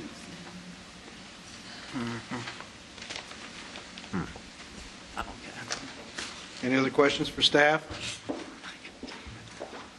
Hearing none, we'll close the public portion, go to board decision. I would move staff recommendations. I would second that. One thing I do want to point out is if you vote denial today, there's still a window of time where this will operate. Oh, till December of 2013? Yes, that's my understanding. Right. Okay. So they could stay open till 2013. If they improve their track record, they can come back in front of reapply. the board even prior to that one more time under the way the code reads. So you may see another request in a couple of years before this sunsets from the provision in the code. Okay. Thanks, Eric. Been moved and seconded. Rook? I'm not quite sure I understand how liquor license works. If this is a new tenant, but the liquor license is held by the present LLC, how can the new tenant sell the liquor? Find out here. Sue-Ann, did you hear Brooke's question? Let me see if I understand the question.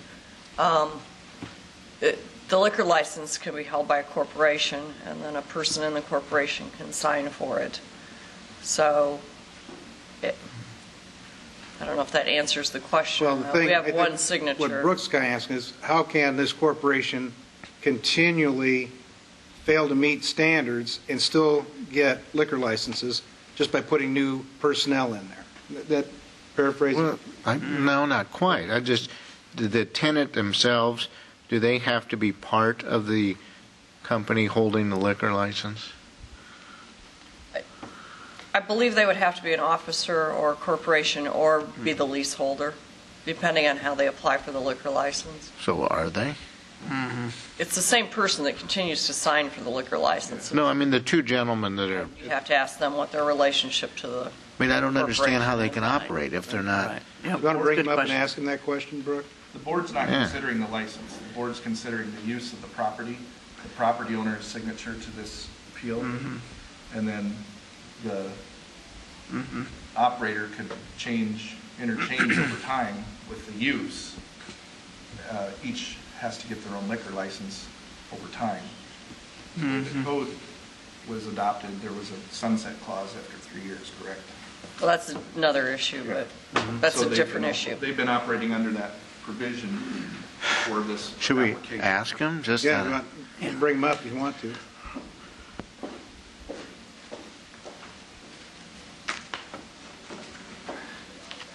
Yes, we are not dealing with any middleman. We are directly leased from the owner of the property, and we have a new corporation.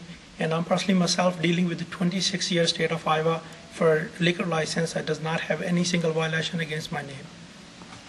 So you're just leasing the... We're leasing directly from the owner of the property, and we got new lease. We are took over the previous, whoever was running the business, middleman, he's don't even exist in Des Moines no more. He's gone. We're not dealing with him. We're dealing directly with the property owner. Okay. He's a new corporation. His name is not even in a corporation. He's not part of any this corporation. So do you have a liquor license yet in your own name? We already have liquor license. We are already running. The only reason we are here, we're trying to avoid the 40/60 because we sell grocery, but not quite where we qualify for. We sell 40%, but then grocery and stuff. That's the only reason we are here. Okay. I get it. Mel, you want to? Yeah, while you're here, you mentioned you operated 26 years, other locations. Do you have other locations in Des Moines? No, I came from Quad City, Davenport, Moline area. Okay. We used to have 6 stores there, and we ran for the past almost 18, 20 years from there. Then we used to have a store in Maquoketa. I had a store in Dubuque, Iowa. Oh, good towns. Okay. Are you going to be personally operating this location yourself? Actually, a friend of mine, he's going to be there, but I'm going to help him. I'm going to be there. I go there every single day. Okay. All right. And before the previous owner, he was selling a lot of illegal stuff. Because when we took over inventory, there was a lot of like people use for crack, cocaine, all that stuff was there. We throw all that stuff out. That's a good idea. Yeah, it looks like it was convenience store / mini pawn shop. Okay. But it's nothing there anymore. Okay. One other question. Did you pay the fee to have this conditional use permit, or did ESE? Yes, we did. You actually paid the fee to file? Right. To get this conditional use permit? Right. Okay. You personally? Yes. Okay. Thank you. Okay, thank you. Thanks. We'll go back to board decision. It was a motion. We're going to stay with that, or? Yeah. Okay. Been moved and seconded. I don't know how that's fair. I mean, if it's a whole new owner and a whole new liquor license, and we're just going to go by, or some people are going to go by the past experience of the place. Seems like we're leaving the city exposed to a massive lawsuit. Well, I based my motion on what Sue Ann said, that it's the same corporation that they've been dealing with. Mm-hmm. They're the ones that have applied for the conditional use permit. If this person is somebody different, then he can apply for a conditional use permit, and I would look at it completely differently. But I'm looking at it under the applicant. The applicant is in my eyes, the applicant is the one that is responsible. Swan, one more question. If this gets voted down, could he come back as a applicant for the conditional use permit by himself without the corporation? I would suggest that what he do is operate for a year, make sure we don't have any problems, and come back in before he's sunset to reapply under his own application.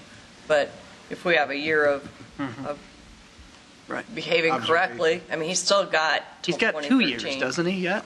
Through December 2013. Yeah, yes. So he can continue to operate, show good citizenship, reapply, and then you could reconsider it as a separate application. I don't know how the vote's going to turn out, but you might want to explain that to them before they leave. Okay. Are we under discussion here? Well, it's been moved and seconded, Okay. so All right. we're still in the discussion stage, so. Okay. The thing I'd point out, and no detriment against this guy, but this continues to show that this ESC Properties doesn't really know what they're doing. Why is their name on this then? Why are they wanting the conditional use permit if it's not them that's going to have the conditional use permit? The owner at least has to sign a consent. Yes, Okay. that's the. That's the point? That's the point of the thing. Well, And I'm sure that. Signature of Ennis Dedick okay, from ESC Properties, which is the title holder of the property. okay. The application was Amon LLC, Mm-hmm. signature Gerlin Cower. Okay. The previous, since 2006, the business licenses for tobacco and liquor have been in the name of Cower. So, Boy, but Amon LLC, which is this gentleman here, I believe, he's the applicant and it shows title holder of record, too. Is that not correct? I don't believe that was correct, and so that's Okay. why we had him secure the signature of Okay, got it. Mr. Dedick. Okay. Hey, folks, I'd like to move this along because we have a Sorry. motion on here. It's been seconded. Is there any further discussion? The motion is to deny. All those in favor, raise your hand and say aye. Those opposed, motion carries 6-1. And Sue Ann, if you'd take care of the particulars on that. Item 15 is conditional use at 338 Southwest 6th.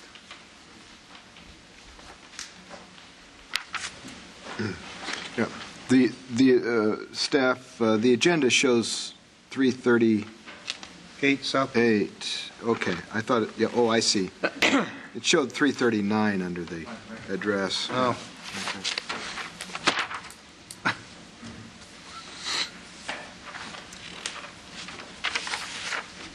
Got it.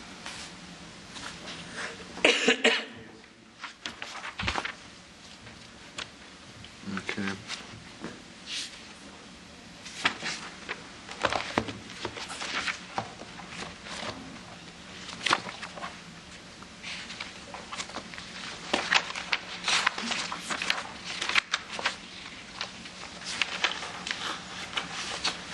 No, wrong.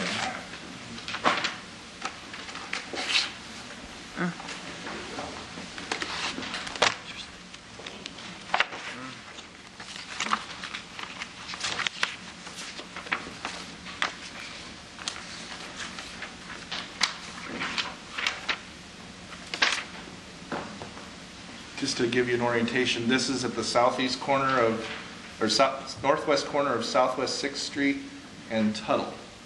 This is Southwest 7th, where it crosses this western Martin Luther King Jr. Parkway, south of downtown. This area here is the River Point Business Park, immediately to the south. This is the Rocket Transfer buildings, which are now owned by, or now developed by Hubble as lofts. I believe they've renamed them from the Rocket. Yep. It's a two-story building. This is looking to the northwest. It was used for office and warehouse use in the past. This is looking straight north. Well, that's crappy gravel. And this is kind of looking at the parking area to the west, which is separately owned.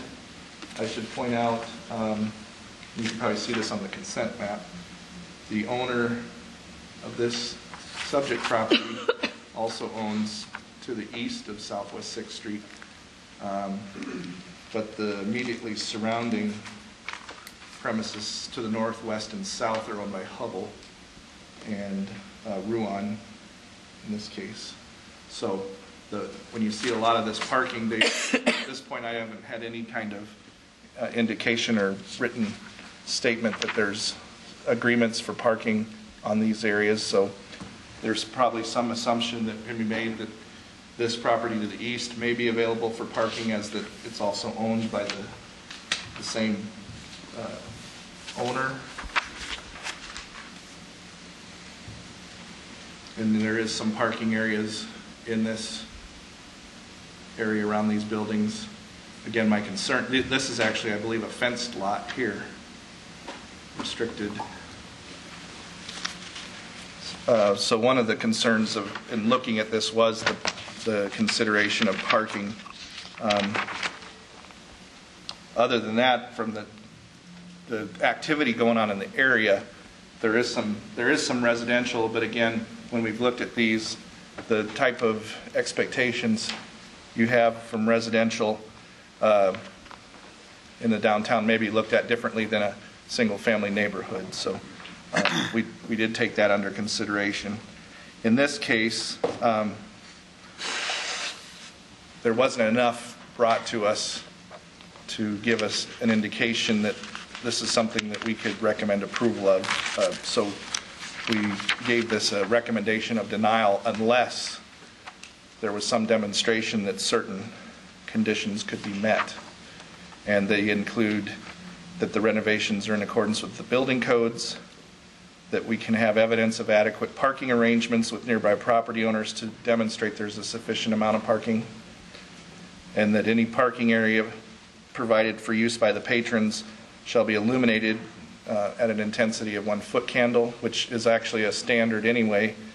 The problem is there's no required parking in this zoning district for this type of use or for any use. However, they are going to certainly demand parking for this use, and there's going to be parking occurring as close as possible to the premises by the patrons. The concern is that this area isn't developed in a way for parking during all hours of the evening, which may be dark, so there's some concerns about security if we don't have sufficiently lit parking, or if patrons start to park in areas with property owners that don't have arrangements that allow them to park there. So we may have some problems with vehicles being left parked there, and then the next day employers have problems with cars being in their parking areas, that type of thing. From the diagrams that have been provided, it looks like a good portion of the premises is intended to be used for dance area and an assembly use for events and so forth. I'm not sure the way that came to us in pre-app, it wasn't really indicated that this would be a nightclub that operated every night of the week, that it would be more for event type activity, but I'll let the applicant speak to that. Again, until we see something from a parking standpoint, that we're confident that we're going to have safe parking, that they have agreements to have access to, we're going to recommend denial. Eric, wouldn't it make more sense to recommend approval based on these conditions, and if they don't meet the conditions, then you can stop the process? But if you recommend denial and they start to do all these things, do they have to come back before the board again? I think you could change that, certainly. We're saying it's denial from the beginning, but we wanted to give some indication as to what factors are not being met. And there's really no evidence that there's something in place that they can just readily get unless they actually brought us some kind of evidence of agreement. And I guess the hope was that maybe they were able to arrange that or initiate some discussions with surrounding owners in that time since the staff report's gone out.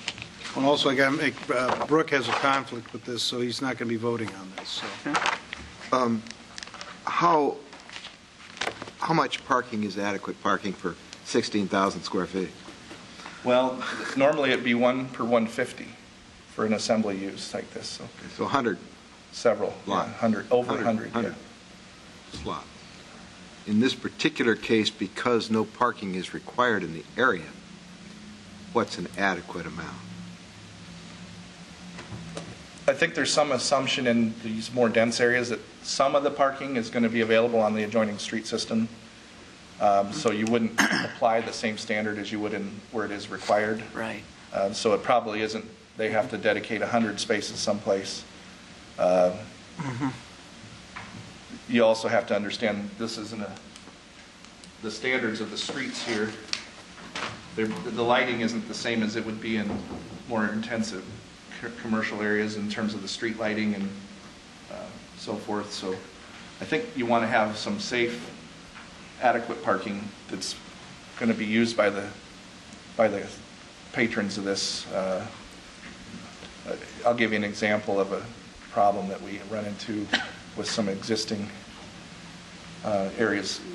When there's not adequate parking in the Court Avenue area, people trickle into the adjoining industrial kind of area to park, and it's not as well lit, and that seems to be where some of the issues occur. So they're not really attributable to the premises that are selling alcohol, but the spillover is in the adjoining area where people want to park or find parking, and it's not adequately lit. And so I think we want to be sensitive to some of those concerns we're seeing in the nearby Court Avenue area just to the north of here, by starting to ask for this through the conditional use process. And I don't know if you've been paying attention to some of the stories. I know the Greater Des Moines Partnership is actively pursuing solutions to some of the issues of the Court Avenue area.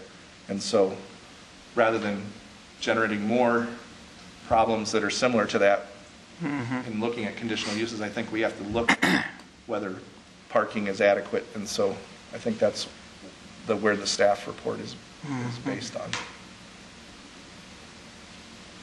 Any other questions for staff? Thanks, Eric. Applicant or representative of the applicant?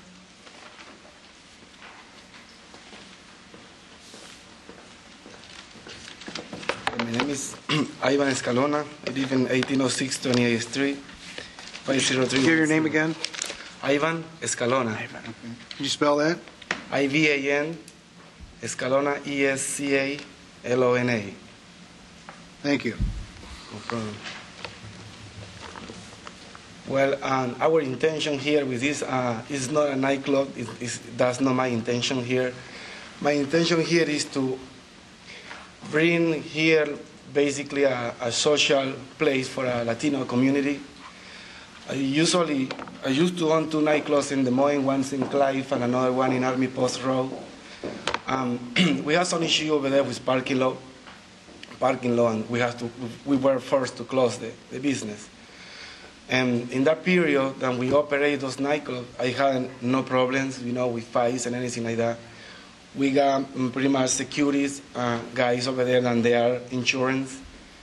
I've been doing this for years, and I'm pretty sure that I can, control the situation, handle as an event center.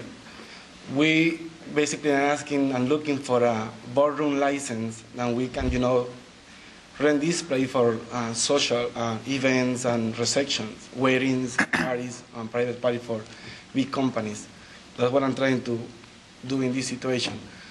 About the parking, no concern, and I have the owner here in my right hand, and he owns basically, so I can point, these 2 locations, these 2 buildings right here, this one and this one. So he's agreed with us we can use all the parking lot. And by the time that we operate this business, it's after 5 o'clock, 6 o'clock, and all those businesses are closed. So I don't think it's going to be a problem if we park in the streets. I don't know if this is a state parking lot and we can use, and there isn't any regulation that stop us to park on the streets. So I guess that's all I have to say. Okay. Questions? Yes. Ivan, you mentioned you've operated some other, bars or nightclubs? Yeah. Could you give me those names and their general locations? Yeah, Margaritas Bar and Grill is located in East 14th and Maury. East 14th and Maury. Is that still going, or? It's still going. Okay. It's a restaurant bar. All right, I know where that's at. Yeah, and then I used to operate Volcano Bar and Grill in Army Post Road, 1820 Army Post Road. Is that East Army Post, the old Toad Holler location? Exactly, okay, that one. Gotcha. Okay. All right, thank you. We operated that for probably 3 months, and we lost the right for the parking, so we have to close it. Right. And I didn't have any troubles over there with the police and anything like that. Any other questions? Ivan, have you looked at the conditions that the city would like for you to meet? Would you think about maybe withdrawing your application until these were met and then bring them before us? Well, I had an architect and I had licensed contractor to operate, and we already had a design for the club. But we just waiting for the okay for the city to say, or for the board to say, we can build a nightclub right there, and then we can move on. What happened in Volcano, we spent time and money over there, and after 3 months we lost it. We had to close because we had no right to parking lot. So we don't want to do that. We don't want to be in the same situation right now. So. But I don't think we want you to open the business. We just want you, before we can issue the conditional use, that you would meet these guidelines that the city's asking. Have you thought about doing those things? Yeah. You'd basically need to draw up some real design plans and present them to the Permit and Development Center and say, would you approve these remodeling construction plans as I've presented? Okay, so. Because now you've just got kind of some general drawings. And Right. the city might tell you, well, based on what you want to do, there's no way you'd ever meet our conditions to occupy the building for what you want, and therefore our approval is meaningless. Right. So if I meet those approvals, is that okay with the board, or I have to come back here? Well, what we do is we continue it to a future meeting. Right. And then